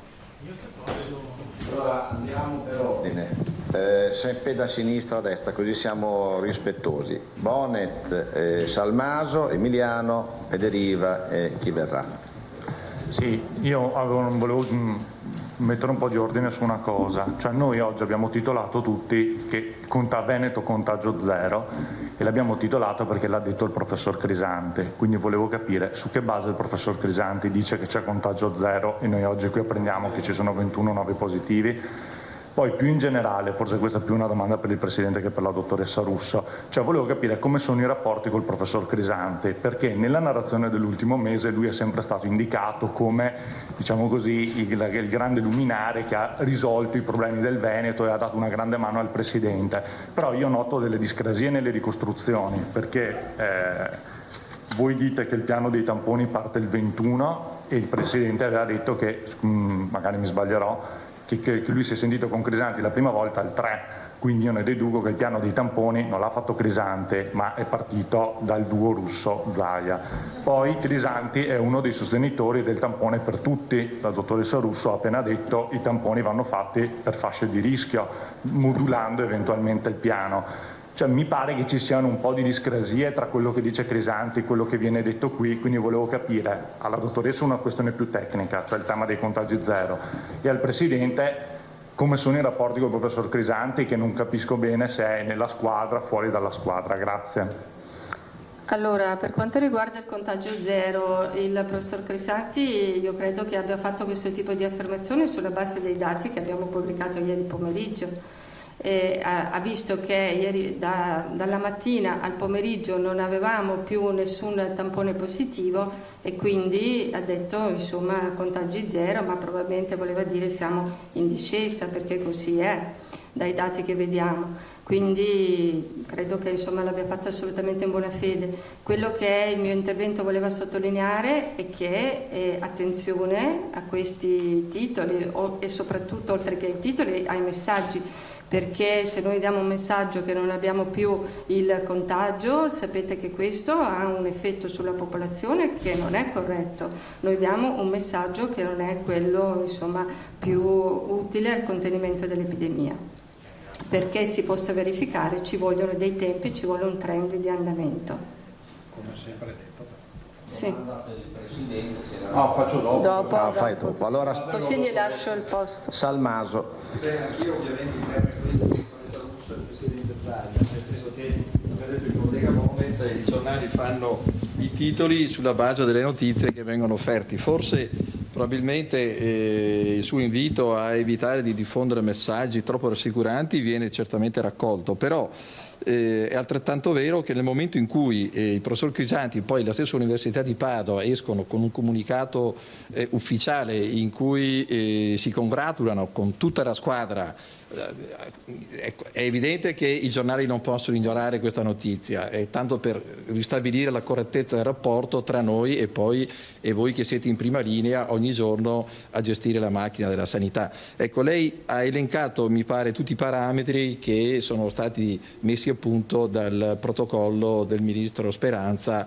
Ecco, realisticamente rispetto a questa serie di fattori, quando è che possiamo dire che il Veneto, ovviamente non è che io le chiedo il giorno esatto, ma se torna a ripetersi 0 contagi con i tamponi sulla base delle tabelle che voi ci inviate ogni sera, noi continueremo ovviamente a dare la stessa notizia, per cui si esce da questa fase secondo lei in quali tempi e quando si rispettano quali fattori decisivi?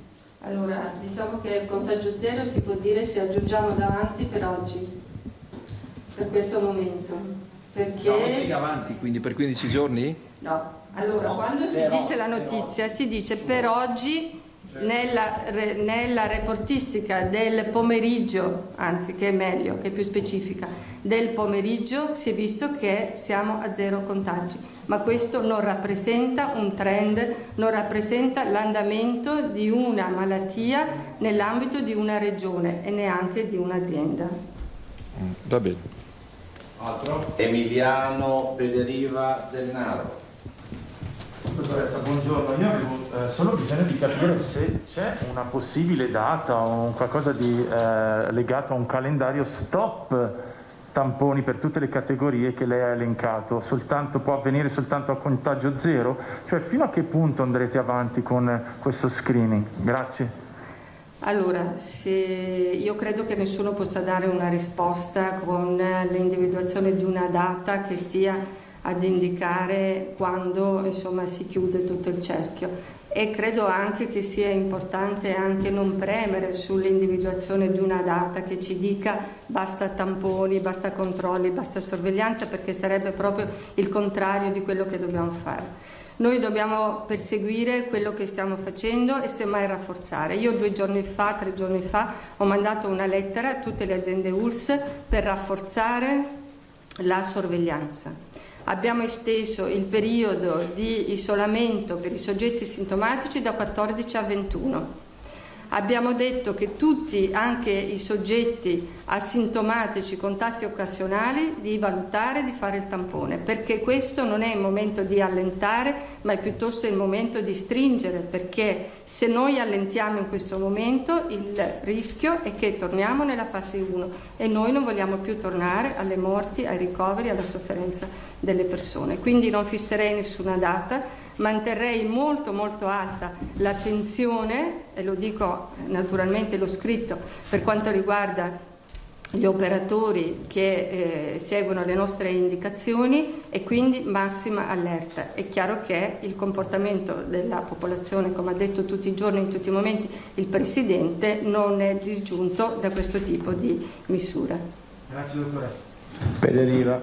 Buongiorno dottoressa, lei che ha il cruscotto appunto sott'occhio, ci può dire, pur con numeri così bassi in termini di nuovi contagi, se ci sono dei focolai presenti in questo momento, quanti sono e dove si trovano? Grazie. Allora, adesso io la mappa ce l'ho fotografata nella testa. Diciamo che i focolai intanto sono dei focolai, la maggior parte dei focolai sono focolai piccoli, perché forse non l'ho detto e grazie della domanda, un focolaio viene considerato la presenza di 2 casi positivi correlati fra di loro, quindi che geograficamente si trovano nello stesso posto.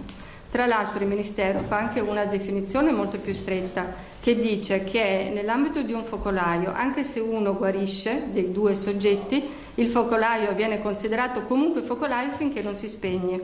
Quindi se io ho marito e moglie che nell'ambito della stessa casa sono infetti, uno è guarito, io lo devo contare proprio per la sicurezza come focolaio ancora esistente, fino a quando anche l'altra persona non è guarita. Quindi in questo momento il maggior numero di focolai piccoli, per fortuna, ce li abbiamo in alcune case di riposo e qualche contagio intrafamiliare. Questo non è positivo se lo valutiamo nel trend complessivo che abbiamo detto prima, però gli elementi importanti sono che siamo in diminuzione nel numero dei focolai, che molti di questi focolai i soggetti sono guariti e ne rimane 1 o 2, significa che si stanno spegnendo, e poi che sono localizzati e noi abbiamo la possibilità di seguirli e di evitare che possano estendersi.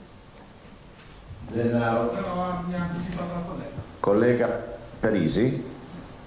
Parisi e Zennaro. Zennaro no. Ah, ok. Ah, scusa, no. Parisi. Sì, buongiorno dottoressa. Volevo chiederle se è possibile o in previsione, quando lo sarà, se si ha già un report per quanto attiene allo studio dei famosi gatti di Vo. Iniziato mi pare una decina di giorni fa, un paio di settimane. Non mi risulta. Io sono anche direttore della sicurezza alimentare veterinaria e le assicuro che dalla regione non è partito niente. Abbiamo avuto dei contatti con l'IZS e siamo d'accordo sia con l'IZS che col Ministero di essere assolutamente in linea nel momento in cui questo dovesse partire.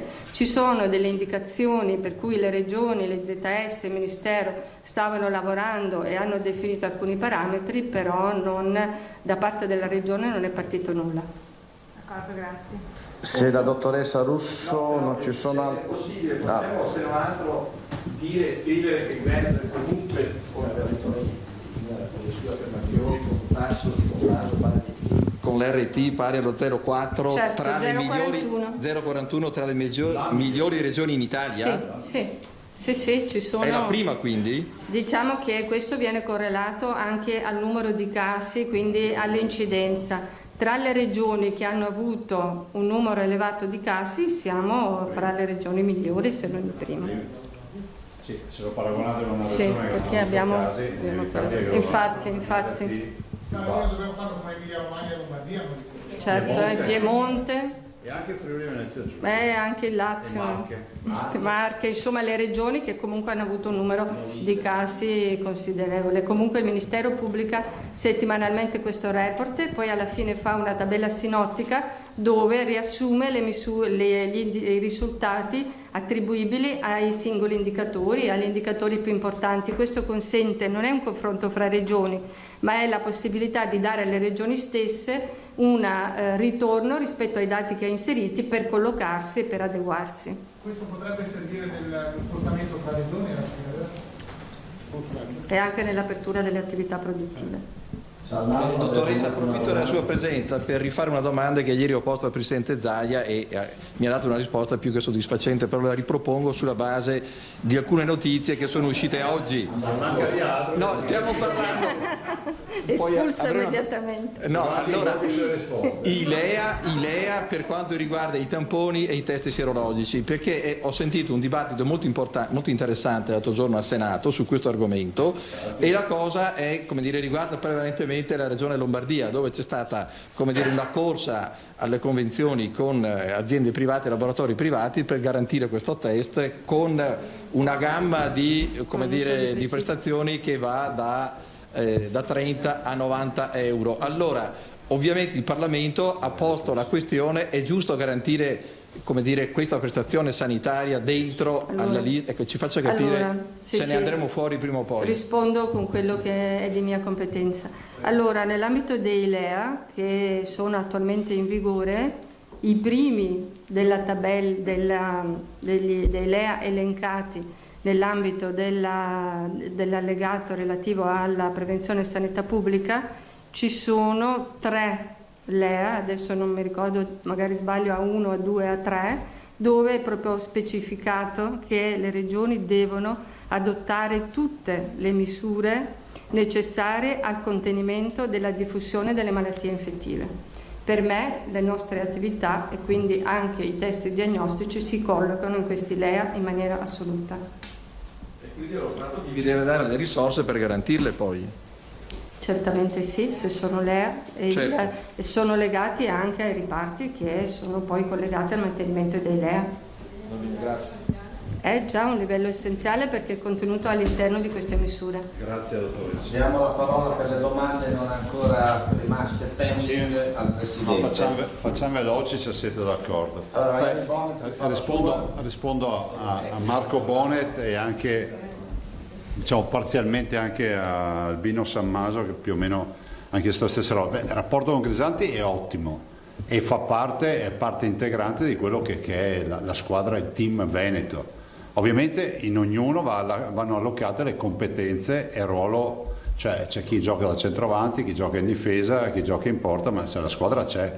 Oggi ho voluto invitare la dottoressa Russo e penso che dopo questo incontro abbiate capito il ruolo strategico che ha la dottoressa Russo. Cioè per noi è un punto di riferimento insostituibile, cioè la strategia ce l'ha in testa lei e si confronta quotidianamente, tanto è vero che lei partecipa tutte le mattine anche alla riunione, alla videoconferenza con i direttori generali, proprio per avere sempre in osmosi il territorio che ci dà riporto. Fra l'altro vorrei ricordare che il professor Crisanti peraltro è il nostro laboratorio di riferimento, stiamo parlando di analisi, laboratorio convenzionato con la Regione del Veneto, è il più grosso laboratorio, ma la dottoressa Russo vi ha ricordato che noi abbiamo una rete di 14 laboratori che fanno tamponi in Veneto, tra i quali ce n'è un altro di un'azienda ospedaliera che è quello dell'azienda ospedaliera di Verona. Penso che al disordine abbiamo messo ordine, no? Bene. Altre domande per il Presidente? Sapete, sempre per fare citazioni, la battaglia dell'uomo è una battaglia contro l'entropia, no? Cioè c'è una tendenza naturale al disordine, è proprio biologica. Se pensate, la cellula nasce dalla fecondazione, si crea l'individuo e l'individuo poi ha l'entropia che lo disgrega, lo fa ritornare cellula, no? Con la morte. E quindi noi dobbiamo mettere ordine al disordine, quindi, perché è la tendenza proprio della vita che è la tendenza al disordine. E poi si potrà aprire un grande capitolo sull'entropia, ma che vi evito. Ditelo a quello che dice che non l'ho mai studiato. Non lo so, ai teori esperti. Chi ha domande anche extra a questo punto? Presidente, una domanda, scusami Marco, poi ti cedo la parola. No, entropia no, è un tema molto difficile da filosofi della scienza, insomma, quindi io è un tema complicato. Certo, no, assolutamente, lo lascerei appunto agli esperti. Prego Presidente. No, dico l'entropia, ci sono i filosofi che la spiegano in una determinata maniera. La tendenza al disordine, che è un fatto filosofico, ce n'è uno anche di etico, ma c'è anche uno di fisico. Certo, sì, studi fisici. Certo. Lui ha fatto anche l'esame. Vi ho detto che gli ingegneri funzionano, non volete capirla sta roba. Ci potrei trattenere poi. Voi capite perché siamo forti, perché siamo una squadra, no? Però non abbiamo capito Russo, chi era Ronaldo, l'assessore Lanzarini, l'assessore Bottacin, la De Berti, gli altri assessori, Crisanti, la Tacconelli, la Cattelan, il professor Vianello, insomma, la De Silvestro, Manto Anso, tutta una squadra. Carlo? Vabbè, guardate. No, ringrazio il Presidente per aver citato ogni forma di filosofi. Carlo, guardate che la gestione della crisi è anche gestione della comunicazione di crisi. Cioè, voi adesso al di là delle battute, scusatemi, la gestione di un titolo come quello che avete fatto oggi, per noi significa impatto epidemiologico. Giustamente la dottoressa dice, cioè bisogna... Il messaggio qual è? Non si abbassa la guardia. Il professor Crisanti ha dato una lettura coerente col bollettino, ma che non è oggi che ci possa permettere di dire contagio zero, tiriamo su le tende e andiamo via. Non funziona così. Ricordava 90 giorni ieri. Insieme anche il mio Presidente 93 oggi. Allora, Carlo che inizia a fare esperienze vere da trincea con me, questa è la verità. Pasquetta, 1 maggio, 25 aprile compreso. Altre domande? Dai che dopo andiamo via. E poi c'è il Sole De Berti alla quale voglio dare una... Allora, due cose.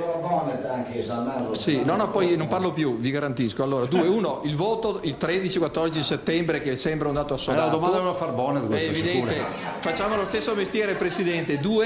Allora questa facciamo finta che l'abbia fatta Bonet, le faccio la domanda mia. C'è chi lo fa meglio e chi lo fa peggio. La retromarcia così annunciata sul decreto appunto delle zone rosse, lei ci crede a questo impegno che, come dire, il governo si è assunto oppure continua a avere la giusta diffidenza? Sai cos'è un corral?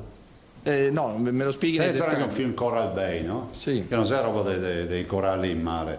E il corale, cioè, arriva alla mandria, no? A un certo punto c'è il recinto, Sì. alla fine il recinto si forma in imbuto e c'è un corridoio, che è il corridoio che si usa ad esempio per le vaccinazioni, per le marchiature, eccetera. Loro ormai sono in un corale, cioè non vengono più fuori, o modificano il decreto o il tribunale, che è il corale, li sistema per le feste, perché è impresentabile quel decreto. Ce n'è mai successo nella storia della Repubblica Italiana che una legge bollinata viene modificata con un comunicato.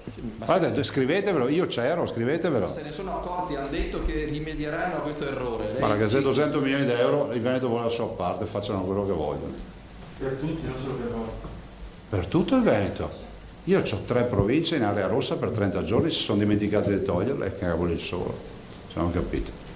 Dall'8 marzo noi abbiamo avuto la dichiarazione di 3 province, Treviso, Padova e Venezia. Ce lo ricordiamo? Allora, ricominciamo in giro. Bonet, Prigioni... No, c'erano le elezioni. Sì, appunto.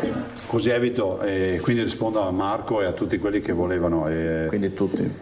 Allora, le elezioni, adesso c'è questa, sembra, in Commissione Affari Costituzionali è stato approvato un testo che prevede una finestra dal 6 di settembre. Chi sei? Albino?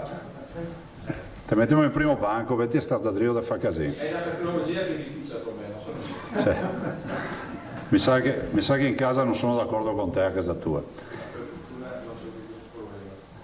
No, dicevo che prendiamo atto che c'è innanzitutto un recupero di più di un mese e mezzo rispetto a quello che volevamo fare. Leggo da qualche parte che si dice che sarà un election day, quindi referendum regionali e comunali. Dico che è inspiegabile il motivo per cui il governo possa decidere di non andare a votare a fine luglio, addirittura qualche mio collega dice 2 agosto. Guardate, al di là, risolto il tema di natura sanitaria, ce n'è uno di natura pratica. Votare a fine luglio o il 2 di agosto significherebbe garantire un periodo di preparazione delle liste e di campagna elettorale, un periodo sostanzialmente estivo ma non vacanziero. Votare il 6 o il 13 di settembre significa presentare le liste a Ferragosto e fare la campagna a Ferragosto, cioè se qualcuno riesce a dimostrarmi con le leggi della fisica che sta in piedi sta roba, io dico che non votare a luglio è una sospensione della democrazia, poi la prendano come vogliono, dicono che queste robe non si debbono dire in Italia, ma è la verità, ci sono tutti i presupposti per dar compimento ai dettami della Costituzione, cioè andare a votare, punto. Bonet, Qualcosa velocissimo. finalmente Questo, riesce a prendere la parola. No, Mattarella vi ha dato qualche feedback, so che avevate tentato di avere dal Presidente una risposta su questo. E poi un'altra cosa rapidissima, oggi pomeriggio mi risulta che è stata convocata una nuova conferenza delle regioni, volevo sapere perché. Ma alle 5:30 ce l'abbiamo... sì, per chiudere la partita delle linee guida, sapete che io voglio fare un'ordinanza per i parchi, per le scuole, per i centri estivi. Allora abbiamo negoziato di fare una chiusura con le linee guida, noi ce l'abbiamo già, come è accaduto l'altra volta, ce l'abbiamo, se si riesce a chiudere anche assieme a tutte le regioni è finita lì, insomma. Fra l'altro annuncio, molti negozianti ci chiedono della partita della mancanza dei guanti per il mondo dell'abbigliamento, ve la faccio in sintesi, è risolta anche questo problema, oggi la chiudiamo e la metto in ordinanza così c'è. L'ordinanza quindi domani? Sì, penso di farla domani. Sì, sì. Quella sui centri estivi, asili. Sì. Oggi avete la dottoressa Russo e l'assessore De Berti. Omnibus, anche quelle attività produttive. Sì, tutto. Sì. Altro? Altre domande? Ah no, sì, scusa. Presidente Mattarella, io ho esposto in più occasioni questa partita. Presidente, giustamente, con il massimo rispetto, perché comunque il Presidente non è che ha ruoli di governo e ha le competenze che gli attribuiscono la Costituzione non sono quelle di convocare le urne o fare altre robe del genere, però ha ascoltato, appunto. Federica. Grazie. Presidente, buongiorno. Ciao. Dato l'indice R/T a 0,41, vi siete già fatti un'idea di quali potrebbero essere le regioni con cui aprire la mobilità interregionale dal 3 giugno, posto che devono avere lo stesso livello di contagio, appunto? Mi viene da pensare che forse la Lombardia non rientrerà fra queste. Guarda, questo non te lo so dire, sono valutazioni che farà la dottoressa Russo con il Comitato Tecnico Scientifico. Io penso che, ve l'ho detto ieri, forse non l'ho detto in maniera molto chiara, cioè io penso che a livello europeo bisogna arrivare a uno Schengen sanitario. Questo è fondamentale, perché se no cominciamo ad avere delle aperture a macchie di leopardo che diventano dannosissime per l'economia, per le relazioni di qualsiasi genere, per cui spero che a livello europeo l'Europa, se esiste, se vive, se respira, batta un colpo su questo fronte. Già è arrivata in buon ritardo su molti fronti del coronavirus, almeno questo, ci sia una regia europea sull'apertura delle frontiere. Emiliano. Presidente, mi perdoni, ma si parlava anche, rumors, di passaporti sanitari, è una cosa fattibile o... Ma sai, sono belle suggestioni, perché voglio ricordarvi che fare i tamponi al mondo intero per avere un'istantanea di quell'istante lascia il tempo che trova. Il tampone è una grande strategia, e quindi noi abbiamo investito sui tamponi. Però voglio anche dirvi una cosa, solletico un po' la vostra curiosità. Io leggo le riviste scientifiche internazionali, occhio, perché il movimento che si legge, che ormai non è più tanto strisciante, è quello del test rapido in arrivo. Se arriva il test rapido significa come farsi la glicemia in casa? Quello con la saliva o... No, è sempre sangue, è sempre siero. Allora il tema qual è? Che se noi avessimo un test rapido, e ci sono già dei prototipi in giro, non aggiungo di più, se avessimo un test rapido che è in grado, a basso costo, fai da te, allora capite che la dottoressa Russo dice sabato mattina tutti testati, Domenica. ci facciamo l'autodiagnosi, ci mettiamo, ognuno di noi avrà un protocollo, a questo punto non esiste più problema di lockdown, di infezioni, perché abbiamo l'obbligo per legge, faremo un'ordinanza di fare l'autodiagnosi con determinate cadenze, identifichiamo i focolai e così la risolviamo velocemente. La mia idea è che i tamponi non andranno avanti a vita, perché c'è troppo interesse di natura sanitaria su questo tema del coronavirus, per cui è inevitabile che arrivi qualcuno con l'uovo di Colombo e dice questa è la soluzione. Vi ricordo che c'è già il test della saliva che sta girando, tanto per citarne uno. Possiamo passare... Passo alla De Berti, se non mi spiace. Assessore De Berti, che avevamo Grazie a voi. Numerosissime domande sul trasporto. Io vi saluto ragazzi, grazie mille. Lascio l'assessore, vi dà 2 delucidazioni sull'ordinanza di trasporti e poi risponde alle vostre domande. Grazie. E grazie alla dottoressa Russo. Grazie a voi. Arrivederci. Assessore De Berti. Nei giorni scorsi i colleghi hanno fatto un sacco di domande, quindi oggi vi prego di riproporle tutte, che vediamo di smarcarle tutte. Emiliano si prenota per primo, Parisi e Zennaro, che aveva posto le domande più strong. Assessore, io parto con un tecnicismo, buongiorno. Si è creata confusione sulla seduta verticale. Personalmente l'abbiamo intesa come schiena a schiena, diciamo, e appunto in verticale, quindi non più seduti uno accanto all'altro, in modo da ottimizzare lo spazio all'interno dei pullman, piuttosto che... Abbiamo interpretato bene? Allora, vi dico subito che di sedute verticali si parla nelle linee guida nell'allegato 15 del DPCM, ed è stata una sorpresa anche per noi, quindi per tutti gli assessori d'Italia, quando hanno letto sedute verticali c'è stata una corsa all'interpretazione, questo non ve lo nascondo. Quello che vi posso dire è sicuramente il concetto, ve lo traduco per la signora Maria, è: in un mezzo pubblico io devo mantenere il metro di distanza nel momento in cui sono faccia a faccia con un altro utente. Questo metro di distanza può essere derogato nel momento in cui non c'è il faccia a faccia. Quando è che non c'è il faccia a faccia? Quando c'è il faccia a schiena. Ad esempio penso agli autobus, agli extraurbani, dove tutti i posti sono in fila, oppure quando sei anche sui treni ci sono i posti schiena a schiena. Se c'è il posto schiena a schiena si può tranquillamente derogare al metro, anche perché sapete che mentre Fino al 17 maggio per i treni era prevista la scacchiera, perché per i treni fino al 17 maggio non si parlava di 1 metro di distanza, si parlava di scacchiera.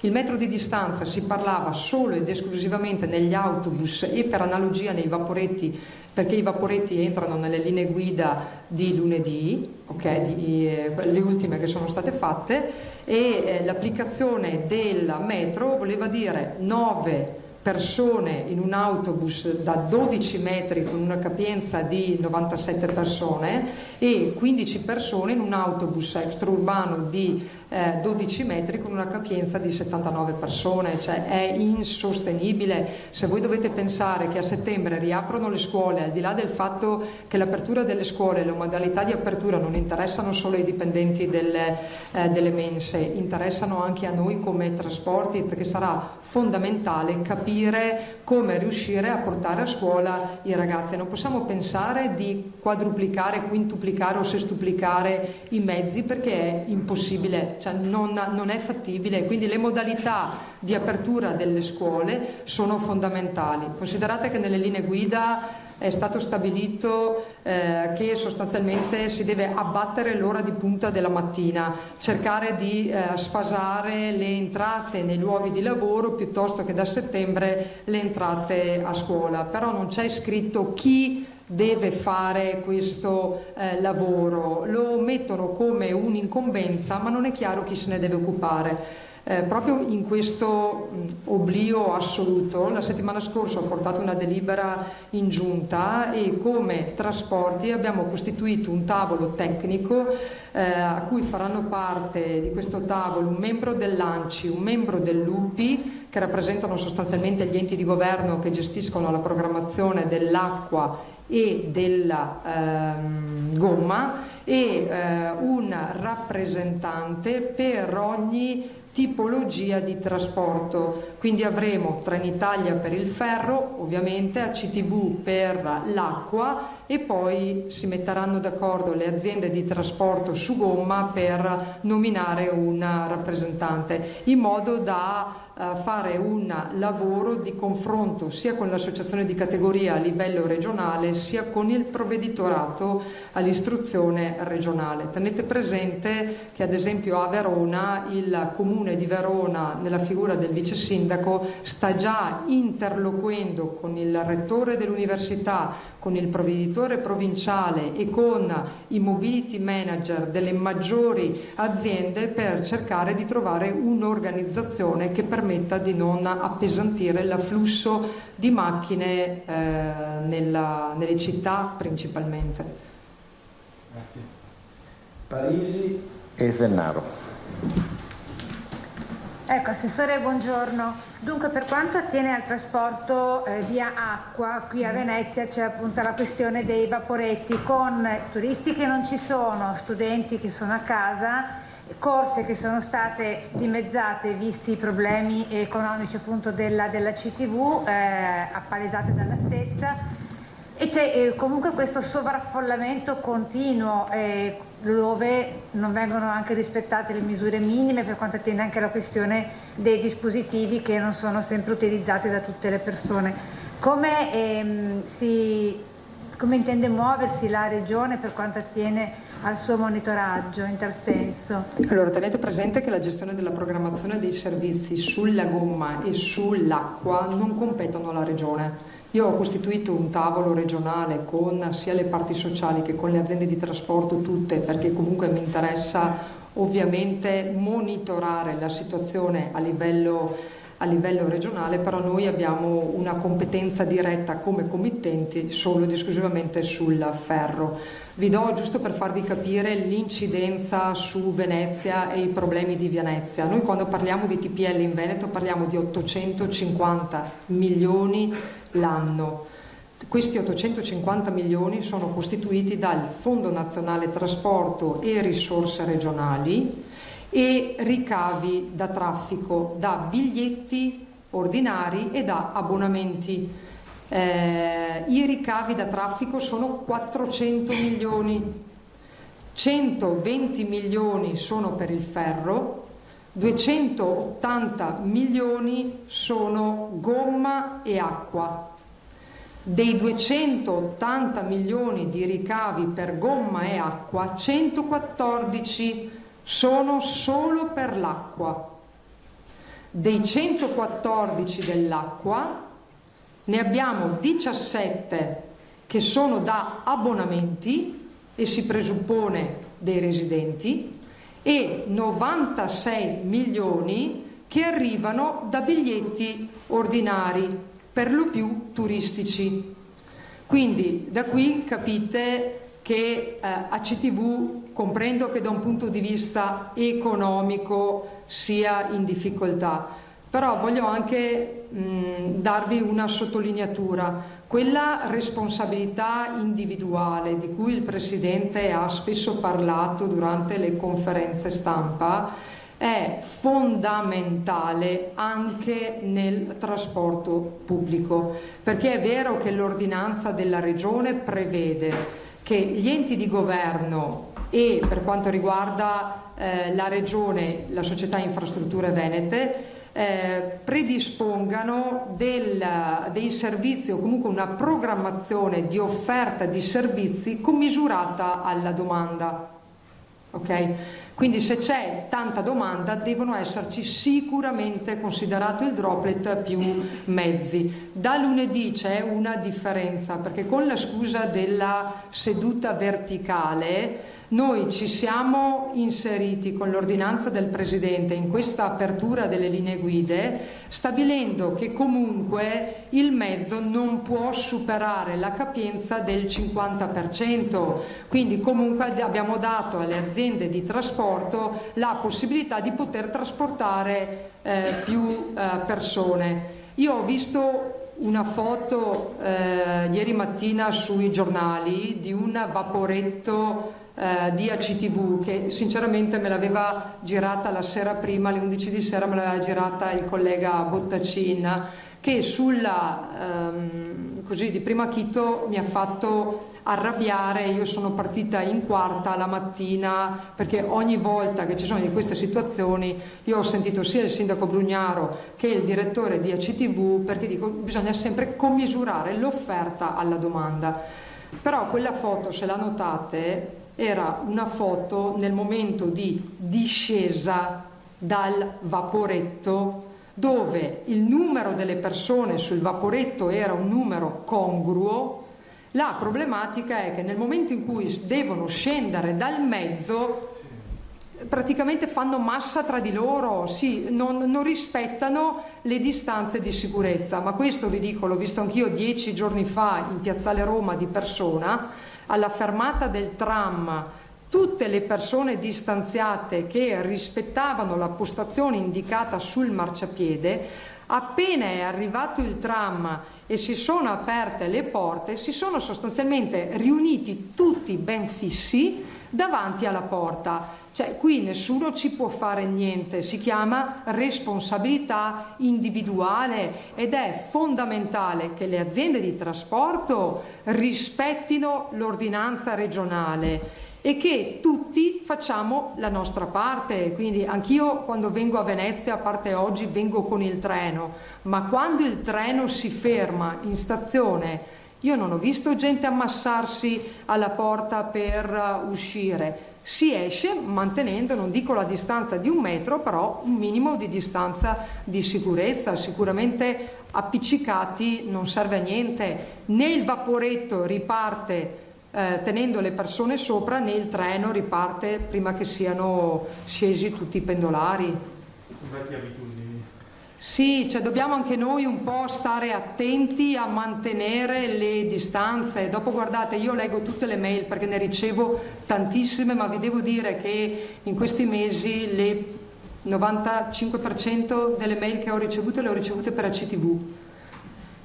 E questo ne do atto perché non ho ricevuto grandi lamentele nelle altre, però io confido, per le altre aziende di trasporto, però io confido che con l'ordinanza firmata dal Presidente lunedì questi problemi non ci siano. È pur vero che il fondo ad hoc che è stato istituito con l'articolo 200 del DL Bollinato, prevede solo 500 milioni per i mancati ricavi. tenete presente che vi ho detto prima che i 400 milioni in un anno sono i ricavi del Veneto per tutto il TPL, quindi voi immaginatevi, togliete tutti i turisti che non ci saranno più, togliete il lockdown per 2 mesi dove c'è stato meno 95% di passeggeri su tutti i mezzi di trasporto e oggi siamo intorno ad un 20-25% con dei cali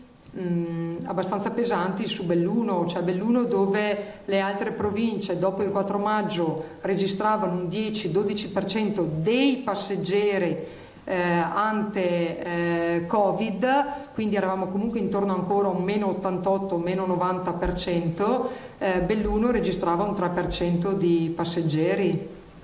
Quindi insomma io vi dico, cioè, dobbiamo trasmettere fiducia agli utenti che il mezzo pubblico è un mezzo sicuro, può essere utilizzato in tutta tranquillità se anche noi ci mettiamo del nostro nella responsabilità individuale.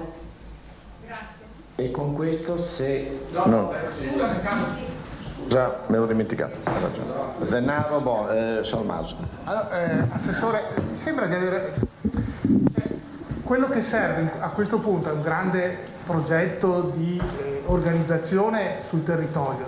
Ecco, lei diceva non competono tutti gli aspetti alla Regione, però io ricordo da anni ormai, anzi forse era ancora il secolo scorso, che si parlava di biglietto unico, ad esempio, dei trasporti. Quello è uno strumento, non è una competenza. Che serve a integrare e a capire una serie di cose. Non è, diciamo, sul biglietto unico, magari questa è l'occasione per mettere assieme tutti i vari... Concordo, questa è un'occasione per molte cose. Esatto. Ho letto l'altro giorno un'intervista al, non mi ricordo, il presidente del CTV, mi sembra, dove diceva: dimenticatevi che l'autobus arrivi sotto casa. Dato per assodato che non arrivava neanche a prima sotto casa. Ma detto questo, c'è bisogno di razionalizzare, ma è la Regione che deve fare sta roba. Non sono riuscito a capire a chi rimane in capo questo... No, il biglietto unico è un progetto della Regione. Sì, no, ma parlo di tutta la razionalizzazione, perché con questi numeri a settembre o ci blocchiamo in macchina tutti, perché se la gente non riesce più a prendere i mezzi come prima, visto che i mezzi sono al 50%, lo diceva prima, quindi o andiamo incontro a un lockdown sulla strada a questo punto, perché non si muove più nessuno, oppure bisogna proprio davvero rivoluzionare il trasporto. E questo però, quello che mi ha allarmato è quando lei ha detto non dipende solo dalla Regione. La competenza sulla programmazione dei servizi non è di competenza della Regione, cioè se uno mi chiede un autobus a Venezia, non sono io che decido. Io l'unica cosa che posso fare è chiamare Brugnaro e dirgli: guarda che mi hanno segnalato questo, però poi la decisione spetta alla città metropolitana. Se mi chiedono di inserire un treno, decide la Regione, in questo senso a livello di competenza. Sul discorso della razionalizzazione è ovvio che è un lavoro che noi dobbiamo fare insieme agli enti di governo e alla città metropolitana che hanno la competenza, però la questione del lockdown e del Covid ci deve dare la possibilità di poter intervenire e andare a togliere. Allora, il tavolo che ho costituito la settimana scorsa serve proprio per coordinare una riorganizzazione sia con le attività produttive, faremo con i sindacati e con la scuola, per far sì che a settembre non ci sia un blocco totale della mobilità, perché è un argomento sicuramente delicato, però questa può essere l'occasione per intervenire su alcune questioni che, vi dico, ci sono dei milioni di euro da poter risparmiare nel trasporto pubblico locale che fino ad oggi sono stati spesi ma che non ci possiamo più permettere di spenderli, ed è sempre legato alla scuola. Ad esempio una suddivisione delle scuole, ci sono scuole che si organizzano sui 5 giorni e scuole che si organizzano sui 6 giorni. Vi dico solo che un'organizzazione per tutte le scuole sui 5 o sui 6 giorni è fondamentale per poter avere dei notevoli risparmi nei costi delle aziende, che questi risparmi verrebbero reinvestiti in ulteriori servizi e in un incremento dei servizi, ma anche la questione del calendario scolastico regionale, che è di competenza della Regione. La Regione stabilisce i ponti, però poi i dirigenti scolastici hanno una loro autonomia di poter modificare i ponti. Quindi io mi trovo le aziende di trasporto, tutte le aziende di trasporto, che devono tenere un'organizzazione, un servizio scolastico in tutti i ponti che ci sono durante i 10 mesi di scuola e non possono diminuire il servizio. Un calcolo vuoto per pieno, le associazioni di categoria delle aziende di trasporto mi dicevano che questo giochetto dei ponti, che praticamente loro mantengono un servizio pieno su tutti i ponti, e della scuola suddivisa metà sui 5 giorni e metà sui 6 giorni, è uno scherzetto che vale 6-7 milioni di euro per tutta la regione. Perché mi veniva in mente, noi in Veneto abbiamo un servizio che è molto parcellizzato per il trasporto pubblico locale, cioè ci sono non so quante aziende di trasporto pubblico locale, 18 se non sbaglio, anche di più, forse anche di più. Ecco, se si vuole razionalizzare, so che è difficile, ma se si vuole razionalizzare, io adesso se lo sa Zaia si arrabbia, perché se quando parli dell'estero dici sì, ma siamo bravi anche noi, sì, però in zone paragonabili al Veneto, che è la Catalogna, ecco, hanno un'azienda di trasporti che lavora per... No, guardi, allora, hanno fatto una gara in Toscana, che non hanno fatto un'unica gara regionale sul TPL. Il mio collega della Toscana mi dice sempre: Elisa, se qualcuno ti propone di fare una gara a livello regionale, scappa a gambe levate più che poi perché in Toscana sono impazziti. Secondo me non è un problema di aziende, è un problema di programmazione. Ci vuole una persona che programmi il servizio tra ferro, acqua o un ente e gomma, quindi non ci sarebbe più neanche il problema dei servizi nelle zone ai confini dell'impero provinciali, perché poi ci sono quelle zone che sono sul confine, ad esempio mi viene da pensare tra Padova e Venezia piuttosto che tra Padova e Treviso, dove magari i servizi potrebbero essere sicuramente più razionalizzati, oltre al fatto che tra il ferro e la gomma bisognerebbe, ma ci stiamo arrivando, perché da questo punto di vista le aziende io ogni tanto le minaccio e gli dico o integrate o razionalizzate o il Fondo Nazionale Trasporti non lo vedete più. Quindi vi dico che stiamo facendo in sordina questo diciamo l'occasione per arrivare a una, secondo Ma lei... c'è la disponibilità da parte di tutti, guardate, di fare questo lavoro, sia dalle parti sociali che dalle aziende di trasporto che da parte degli enti di governo. Sicuramente, ed è stato inserito nel piano trasporti, la rivisitazione della legge 25 del 98 che aveva istituito gli enti di governo, eccetera, è sicuramente da rivedere. Grazie. Tommaso. Assessore, buongiorno. Mi pare di capire che lei ha detto questo, provo a riassumere, che in Veneto il trasporto pubblico locale ha, definiamolo così in termini impropri, un fatturato di dotazione di 50 milioni complessivamente, e che il governo ha stanziato 500 milioni nel decreto ultimo appunto per coprire i deficit nelle società di gestione. Ecco, è in grado di dirci... Deficit da ricavi, appunto, ricavi. È in grado di dirci le cosiddette deficit da ricavi complessivo in Veneto a quanto ammonta? Perché abbiamo cifre controverse e ad esempio pare che la CTV appunto abbia subito una perdita attorno a 100 milioni di euro. Ecco, sì, però ve lo spiego, cioè 100 milioni di euro senza considerare la cassa integrazione. È ovvio che se il governo stanzia la cassa integrazione, prevede la cassa integrazione, questi 100 milioni diminuiscono. Io vi do solo un dato: dei 580 milioni che vi ho detto prima di gomma e acqua, sì, 295 milioni di questi 580 sono spese di personale. Ok? Quindi la spesa del personale nei costi delle aziende di trasporto è elevato. Ovvio che se viene prorogata la cassa integrazione, insomma intervengono con la cassa integrazione oltre a quello che hanno già previsto, si riesce a farvi fronte, però al di là delle previsioni, che le previsioni sono sempre più drammatiche, okay, le più drammatiche oggi, noi ipotizzavamo un 150 milioni di buco per tutto il Veneto tra acqua, ferro e gomma. ACTV dice 100 milioni sono solo nostri. Dobbiamo fare una rendicontazione a fine anno, adesso abbiamo proposto in Commissione Infrastrutture di fare una rendicontazione di questi mesi per avere dei numeri validi. Tenete presente che in questi mesi abbiamo avuto un meno 95% di passeggeri, quindi vuol dire un meno 95% di sì, anche perché gli abbonamenti verranno restituiti. I soldi degli abbonamenti verranno restituiti, quindi non possiamo neanche dire che quella parte di abbonamenti sia un'entrata certa. Assessore, solo una cosa tecnica, 2,95 milioni per il personale all'interno dei 580 del decreto nazionale? No. Normalmente i 500 del decreto nazionale è il fondo ad hoc che va a coprire i mancati ricavi. No, io parlo di condizione normale in Veneto, il TPL muove 850 milioni.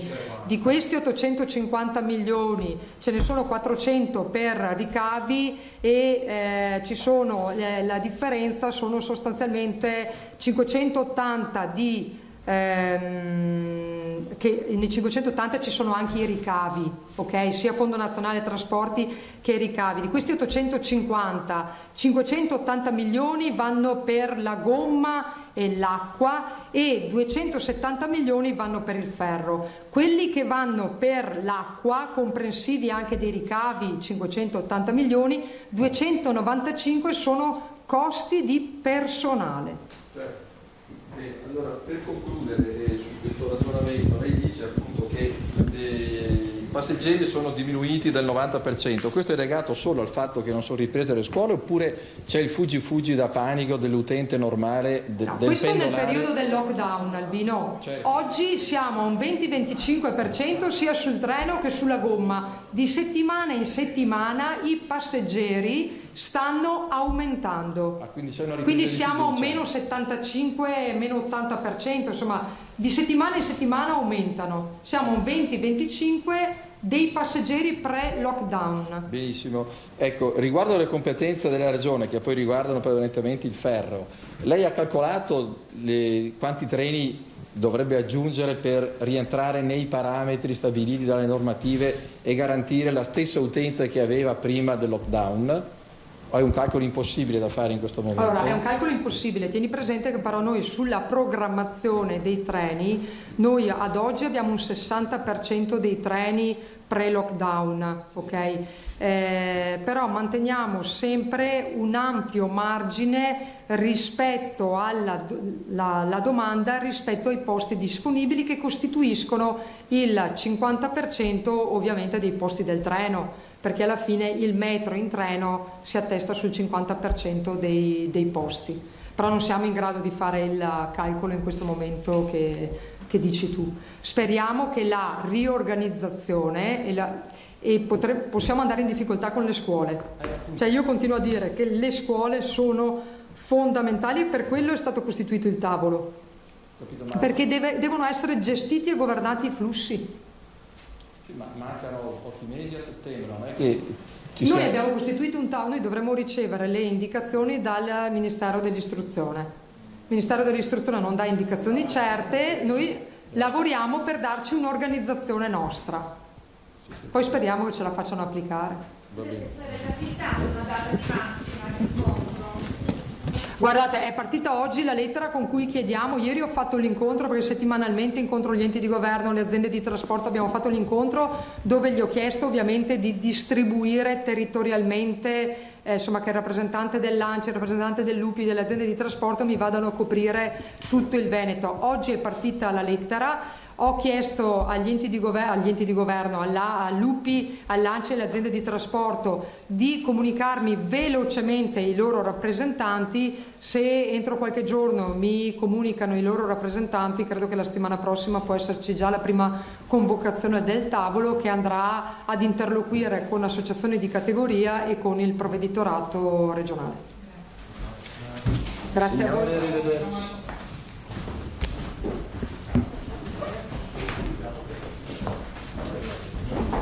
Ritorniamo in studio, queste le parole dell'assessore regionale ai trasporti Elisa De Berti, settore quello dei trasporti cruciale per la ripartenza e uno ovviamente dei settori anche più complicati, lo avete visto, lo state vedendo, girano diverse foto sui social e non solo relative soprattutto ai vaporetti, alla situazione trasportistica in provincia di Venezia. Tanti sono i nodi ancora da sciogliere, anche in vista della piena ripartenza delle scuole a settembre. Il tema è assolutamente caldissimo. Le società di trasporto pubblico, che sono tante in Veneto, hanno difficoltà economiche enormi. Il decreto rilancio ha tentato di metterci una pezza, ma ovviamente la situazione è molto complicata e di certo non basteranno le risorse disposte al momento. I dati del contagio. C'è stato un focus molto ampio in apertura della conferenza stampa con la dottoressa Russo interpellata da Zaia. Oggi sono 21, perlomeno nella notte i casi di contagio, di positività sono saliti a 21 dopo lo zero registrato ieri sera in tutte le province del Veneto. 21 nuovi casi, il trend comunque rimane di diminuzione in tutta la regione. 21 nuovi casi, 10 di questi in provincia di Verona, 0 casi per esempio in provincia di Belluno, ma questo ce lo aveva confermato prima del punto stampa lo stesso direttore generale dell'ULSS 1 Dolomiti, Rasi Caldogno. Questa è la situazione sul fronte del contagio, i casi attualmente positivi sono 3.023, per dire i negativizzati, i soggetti quindi che non hanno più il virus, sono 14.182, quindi la differenza ormai è abnorme tra i due dati. Soggetti in isolamento 3.132, un decesso registrato nella notte a Vicenza all'ospedale di Sant'Orso. Proprio in apertura di conferenza stampa Zaia ha detto massima prudenza, la stessa dottoressa Russo lo ha ribadito, non lasciamoci andare a facili entusiasmi perché gli errori si pagano. Il riferimento è ovviamente alle scene di movida, di assembramenti che abbiamo visto in questi giorni, contro cui si stanno scagliando sindaci, amministratori, prefetture, forze dell'ordine. Sulla questione poi dell'uso delle mascherine è ritornato questa mattina anche il professor Crisanti dicendo che i casi sì sono meno gravi quelli che si stanno registrando, ma non perché il virus sia meno potente, bensì perché si stanno utilizzando le mascherine. Quindi se ci si infetta con meno virus la malattia è decisamente meno grave. Il riferimento quindi è alla carica virale, all'esposizione alla carica virale. Per questo è indispensabile utilizzare la mascherina, non ci stancheremo mai di ripeterlo. Avete visto quindi tanti gli spunti oggi, la protesta delle mense scolastiche, ne abbiamo parlato con la collega Parisi, il piano appunto di prevenzione della regione illustrato da Francesca Russo, dalla dottoressa Francesca Russo, che è ritornata sul periodo di isolamento. E poi appunto la questione dei trasporti. A proposito di trasporti e di Venezia, vi mostro quello che sta succedendo proprio in questi minuti a Venezia sul ponte di Calatrava. Abbiamo le immagini perché oggi è il giorno della rimozione dell'ovovia di Venezia. Le operazioni di imbragatura sono iniziate alle 14, sono in corso, quindi con la rimozione perenne della struttura ormai divenuta caratteristica. Durante le operazioni con lo stazionamento del motopontone sotto l'arco del ponte è vietata la circolazione nella mezzeria di Canal Grande, dove sarà in stazionamento l'unità. Dalle ore 18 di questa sera a mezzanotte, comunque fino a fine lavori, sono sospesi gli stazionamenti dei taxi, la riva pubblica che si trovano nel tratto di sponda di Fondamenta Santa Chiara. Queste le immagini che praticamente ci stanno arrivando in tempo reale. Tanti temi, ce lo siamo detti. Oggi tra l'altro doveva essere la giornata in cui si prendeva posizione sui centri estivi. È una cosa molto attesa, è una misura attesissima, quindi l'apertura dei centri estivi da lunedì. Non c'è stato nessun riferimento esplicito per il momento, perché parrebbe che la questione venga affrontata poi nel pomeriggio nell'ennesima conferenza Stato-Regioni. Chiedo conferma a Matteo Marconi, presidente della cooperativa Comunica, che è la più grande cooperativa che si occupa di centri estivi nella Marca e non solo. Buongiorno Presidente. Buongiorno anche a voi. Ecco. C'è un po' di delusione, sì, perché aspettavamo notizie che non sono arrivate.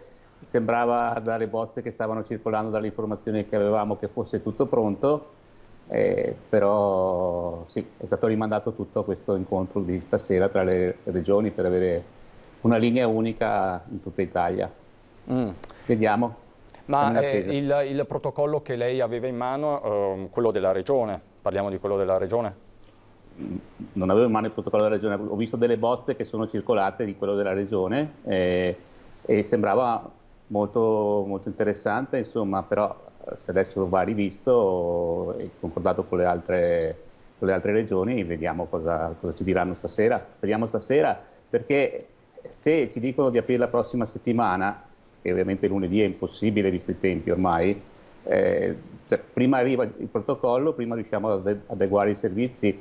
Noi stiamo parlando con tantissimi enti, comuni, associazioni private, fattorie didattiche, gestori di qualsiasi tipo di attività, ma siamo fermi con tutti quanti perché mancano le regole definitive. Quindi siamo a un passo, ma quest'ultimo passo non riusciamo a farlo. È da parecchi giorni che siamo a un passo sostanzialmente, perché ce lo siamo detti tante volte. Il suo auspicio è sempre stato quello che fosse la Regione a emanare le linee guida. Resta di questa idea? Sì, resto di questa idea, perché secondo me a livello locale le richieste di chi gestisce i servizi arrivano più facilmente a chi poi deve prendere le decisioni, quindi le problematiche è più facile comunicarle, e le problematiche sono diverse da zona a zona. Anche lasciare una certa libertà ai comuni sarebbe importante, perché comunque ci sono differenze sul tipo di bambini, sul tipo di strutture, anche sul modo di fare, e siccome sarà fondamentale, e lo diranno anche, suppongo, nelle ordinanze, l'alleanza educativa tra le famiglie e chi gestisce i servizi, perché l'attenzione e la responsabilità di non creare nuovi focolai, di non diffondere il virus, deve essere condivisa, deve essere di chi gestisce il servizio, che deve rispettare tutte le regole che saranno previste, ma anche delle famiglie che devono stare molto attente a comunicare qualsiasi informazione, qualsiasi notizia possa essere pericolosa, insomma, ecco. Lei, Marconi, dice bene, parla di responsabilità condivisa fra tutti, perché una cosa che voi state sottolineando da tempo è che la responsabilità non può ricadere su tutto e per tutto sui centri estivi. Sì, questa è uno dei nodi che rimangono aperti. I due nodi principali sono questi: la responsabilità degli operatori, la responsabilità dei gestori e anche il problema dei costi, perché la responsabilità, cioè queste misure faranno aumentare i costi. Già nelle linee guida nazionali c'è scritto che il rapporto numerico per l'infanzia sarà 1:5, per la primaria 1:7, per le medie 1 a 10 vuol dire un rapporto numerico molto più basso, vuol dire sì, che aumenteranno assolutamente i costi per i genitori e quindi bisogna che aumentino anche i contributi. Dall'altra parte la tendenza sarà a fare delle attività in cui questi gruppi piccolissimi non andranno in contatto con gli altri gruppi, quindi non solo un rapporto numerico più basso, ma anche autonomia di ogni singolo gruppo dall'altro, quindi non attività corali, ma attività in piccolo gruppo di 5, di 7 o di 10, a seconda della fascia di età, ma in piccolo gruppo. Ecco perché Marconi, la questione delle rette resta una delle principali, perché di fatto se andate a togliere comunque il flusso di bambini e di ragazzi, i costi restano sempre gli stessi, quindi le famiglie dovranno sobbarcarsi rette più alte. Come la mettiamo da questo punto di vista? Ecco, alcuni comuni con cui stiamo parlando stanno cercando di capire come arriveranno i finanziamenti previsti dallo Stato, quel poco che insomma ha dato come arriverà e quando arriverà soprattutto, e stanno cercando di capire tra le pieghe dei bilanci se possono integrare con la situazione di ogni comune. Io vedo che tutti stanno facendo gli sforzi più grandi possibili. Chiaramente non è un buon momento, cioè ci sono tantissime attività oltre i centri estivi che richiedono finanziamenti, soldi, eccetera. Però vedo che l'attenzione ai centri estivi e ai bambini sta prendendo piede sempre di più negli ultimi tempi e ci si rende conto anche che attività come i centri estivi o i GREST o altre attività di animazione, educazione, non sono solo parcheggi per chi deve andare a lavorare, ma sono proprio fondamentali per la crescita del bambino. E questa attenzione negli ultimi tempi sta crescendo sempre di più.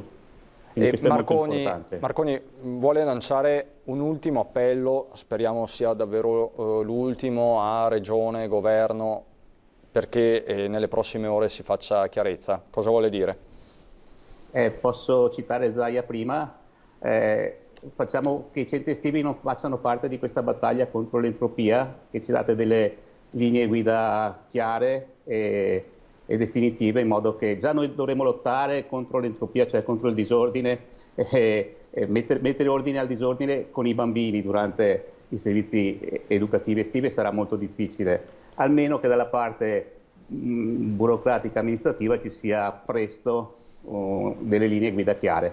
Ecco, così possiamo cominciare. Marconi, grazie per l'appello, in bocca al lupo, noi ci aggiorniamo. Grazie a Matteo Marconi, presidente della cooperativa Comunica.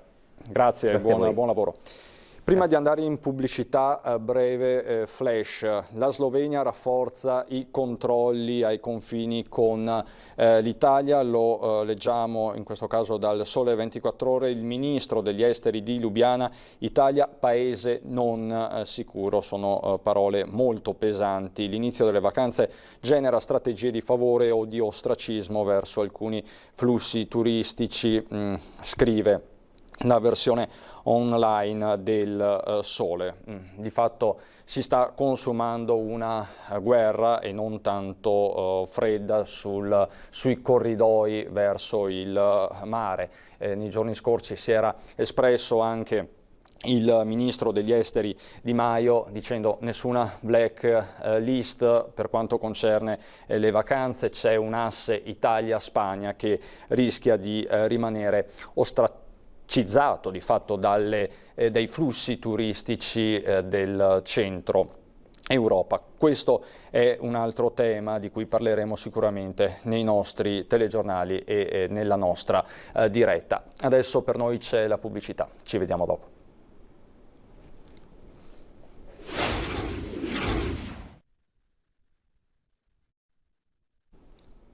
Siamo di nuovo in diretta per darvi conto di questo ennesimo giorno di emergenza sul fronte del coronavirus, ma lo abbiamo visto in questi giorni con l'inizio della fase 2 la vita si è ripopolata e con essa tutta una serie di racconti di cronaca. Ieri vi abbiamo dato conto degli incidenti stradali da Sedico nel Bellunese a Vicenza, passando per Treviso. Questa mattina si è registrato un infortunio mortale sul lavoro in provincia di Padova, a Limena, e dovremo avere il servizio.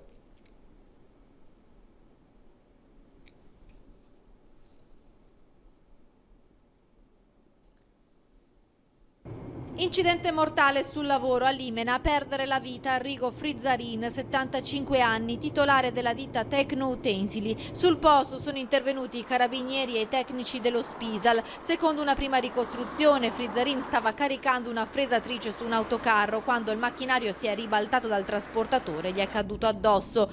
L'uomo è stato subito soccorso dal personale del 118, allertato dai dipendenti, ma è morto mentre l'ambulanza lo stava trasportando in ospedale a Padova. Fresatrice, transpallet e carro sono stati subito posti sotto sequestro. Questo a Limena, poco distante da Padova, dove andiamo adesso con il nostro nuovo ospite, il vice sindaco di Padova, Arturo Lorenzoni. Lorenzoni, partiamo da questo fatto di cronaca. Incidenti sul lavoro, una piaga che non conosce fine.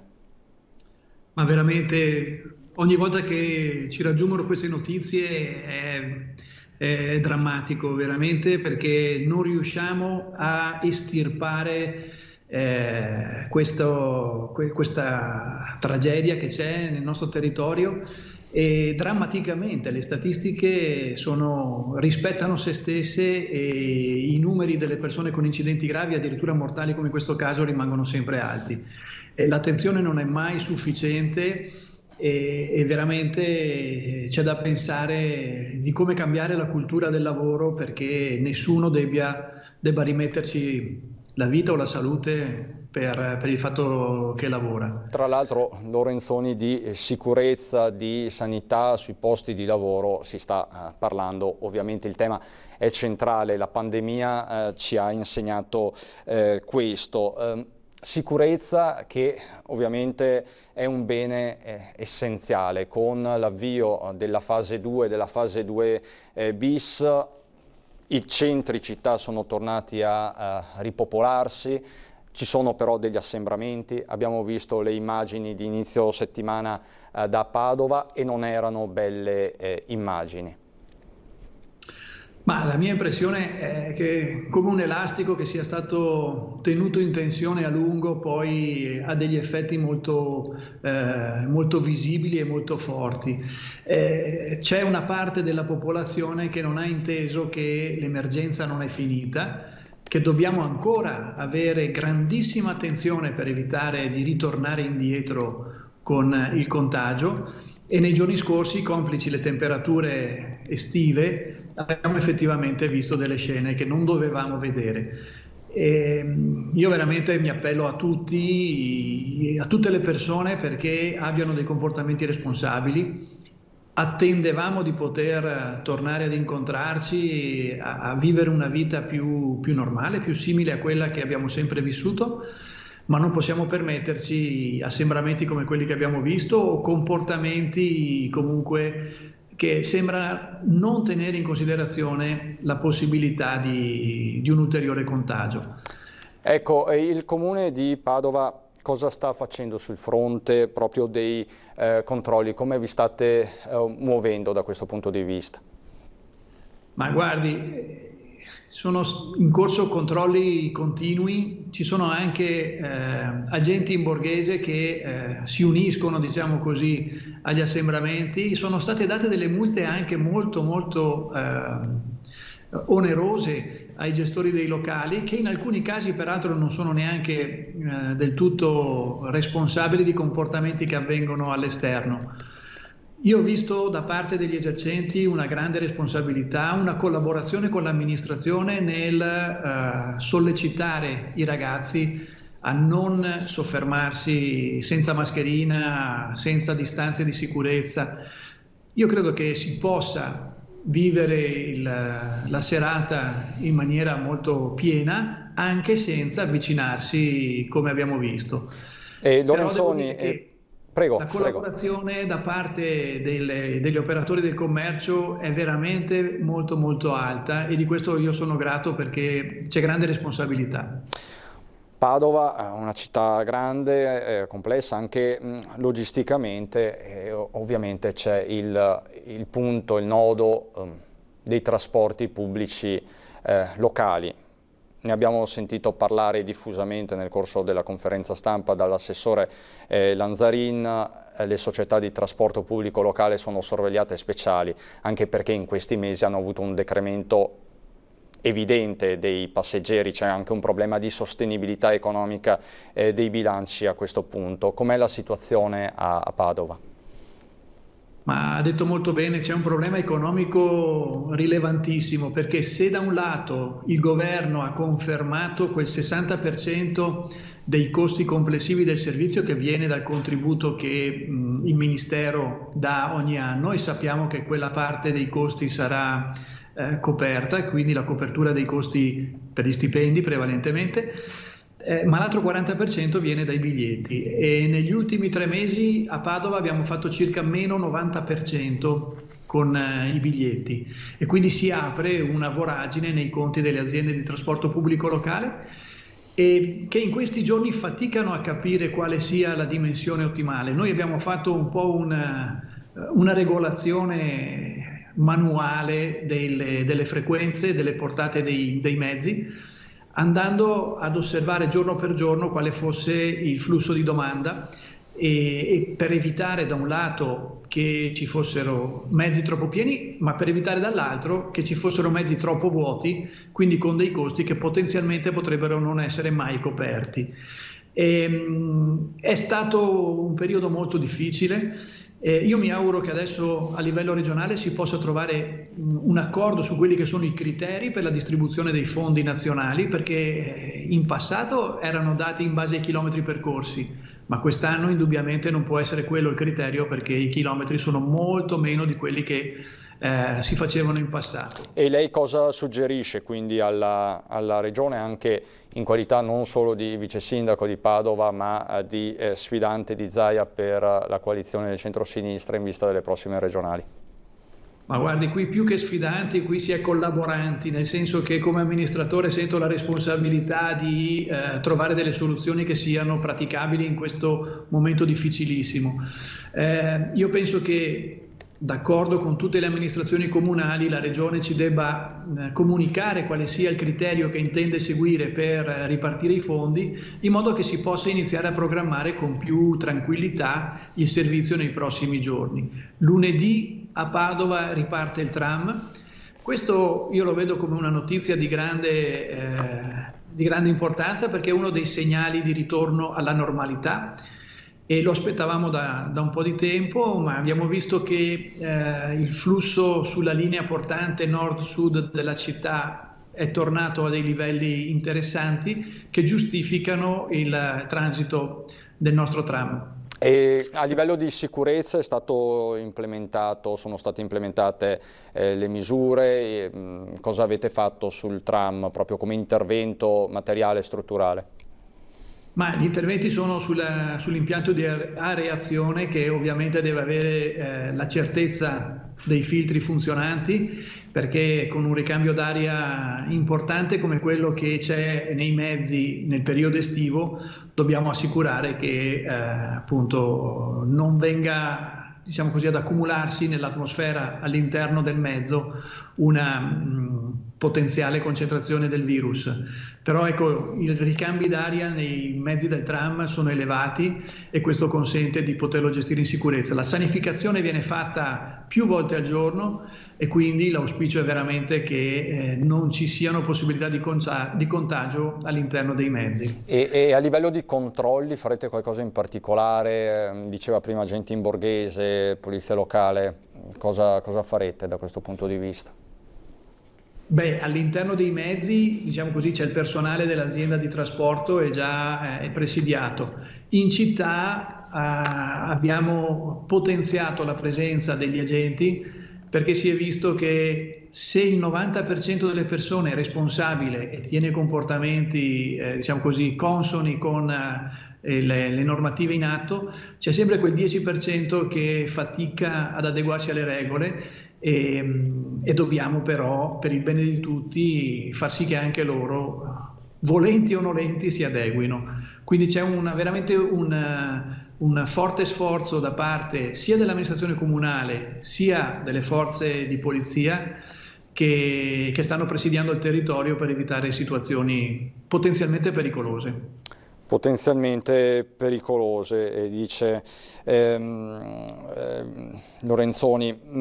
Le chiedo, lei ha visto i dati di queste ore, c'è un recupero dei contagi, un piccolo aumento, 21 nuovi casi, ieri in tutto il Veneto si era arrivati a contagi zero. Lei quando ha visto quella cifra, quello zero a livello Veneto, cosa ha pensato?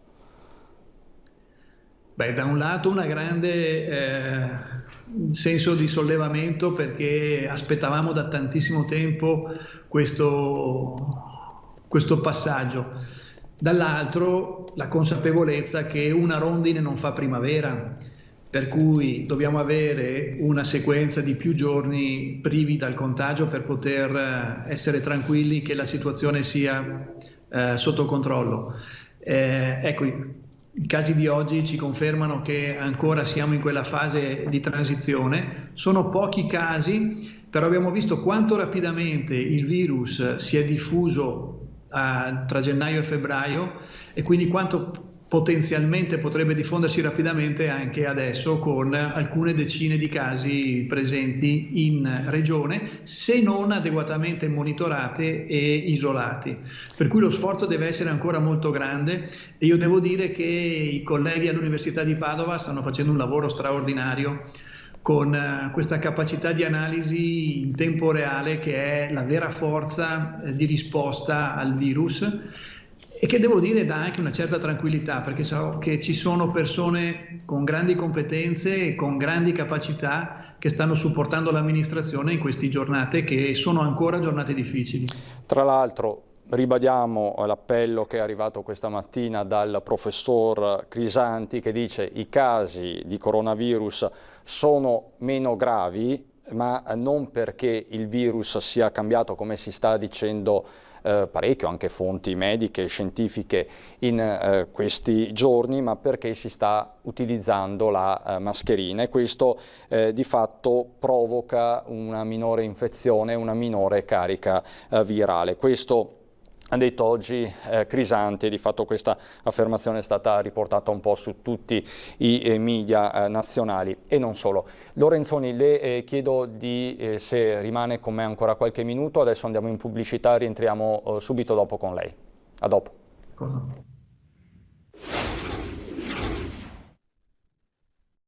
Siamo di nuovo in diretta con Arturo Lorenzoni, vice sindaco di Padova, al quale vorrei chiedere un'impressione su quello che abbiamo detto poco fa, riferito poco fa, la Slovenia che sta rafforzando i controlli ai confini con l'Italia, Italia che le autorità slovene hanno dichiarato paese non sicuro, una posizione veramente netta, con l'agenzia di stampa slovena che annuncia per l'appunto il provvedimento delle autorità di Ljubljana, precisando che in Slovenia il rischio contagio è molto basso. Controlli più capillari quindi sul confine italo-sloveno, anche lungo i sentieri e le strade secondarie del Carso, chiuse con barriere dallo scoppio della pandemia. Lo abbiamo visto le immagini, anche immagini molto forti, ma sì, si continua su questa strada, anzi si rafforza questa visione. È un brutto segnale questo, Lorenzoni? Sì, bruttissimo, guardi. Sentire queste cose fa veramente male, perché andare a enfatizzare un rischio che secondo me non è assolutamente diverso di qua e di là del confine, perché abbiamo visto che il virus non è che rispetti i confini, chiaramente solo per ragioni di tipo economico, perché stanno difendendo flussi turistici verso il paese, è veramente deprimente. Con un paese che è entrato a far parte a pieno titolo dell'Unione e che io credo debba essere parte integrante dell'Unione.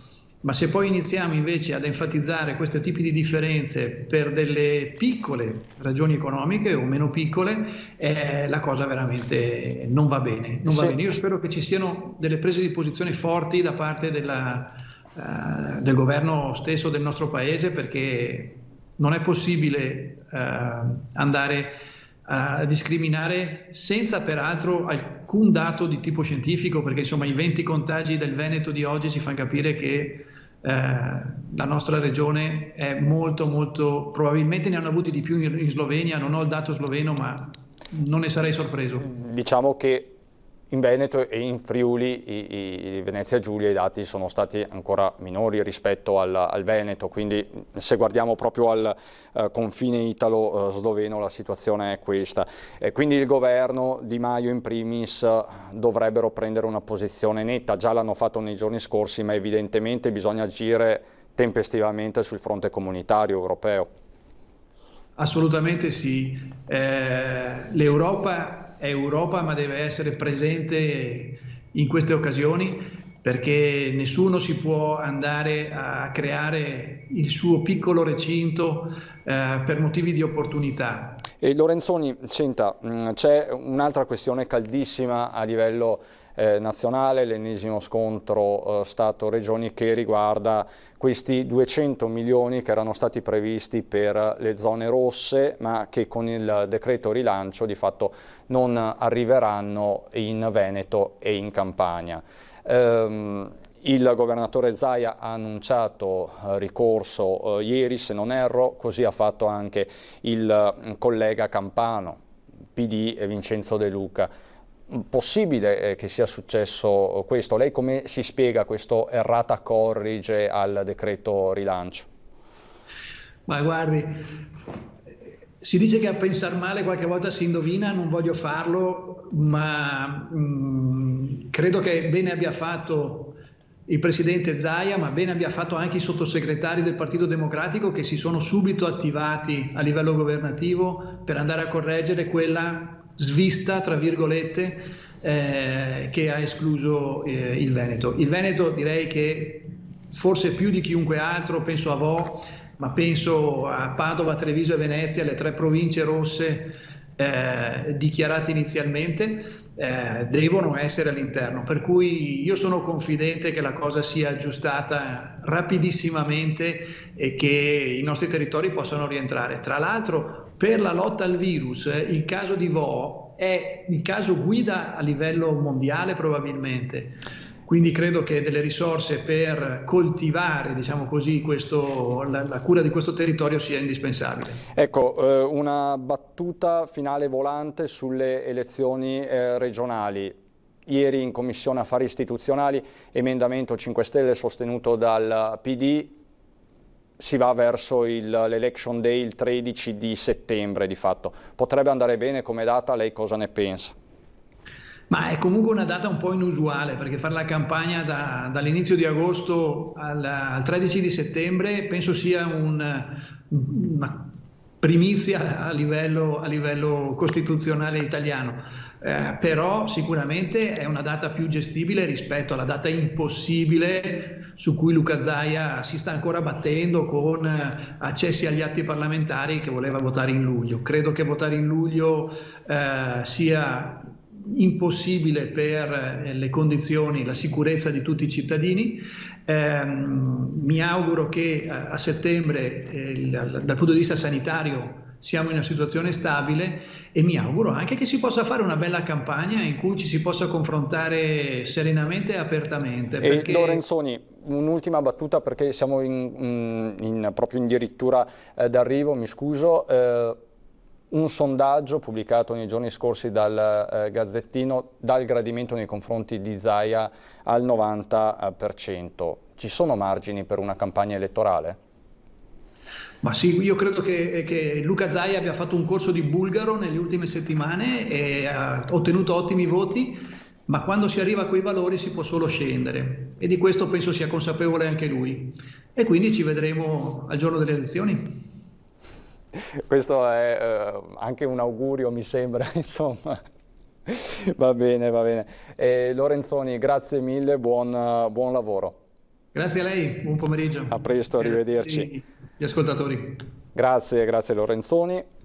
Battute conclusive, vediamo per 10 secondi solo la tabella del contagio alle ore 8 di questa mattina. Dicevamo 21 nuovi casi di contagio. Perché oggi diamo questo spazio, questo dato? Perché ieri, come vi ricorderete, ieri sera c'è stato per la prima volta il contagio zero, che un certo entusiasmo ha anche portato tra tutti i veneti. Quindi 21 nuovi casi di contagio in regione del Veneto, 3.023 i casi attualmente positivi, 14.182 i soggetti negativizzati. C'è un decesso che si è registrato all'ospedale vicentino di Sant'Orso. Comunque il trend continua a essere di diminuzione, questo è importante, serve comunque prudenza, serve la mascherina, lo stanno ribadendo tutti, lo abbiamo sentito dal vice sindaco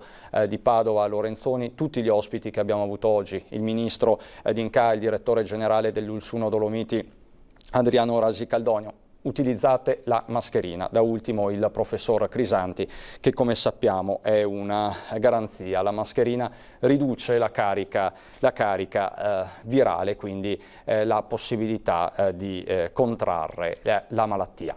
Noi ritorniamo in diretta alle 17:30 con altri ospiti, altre storie e tutti gli aggiornamenti del caso. Vi ringrazio per l'attenzione e buon proseguimento di giornata.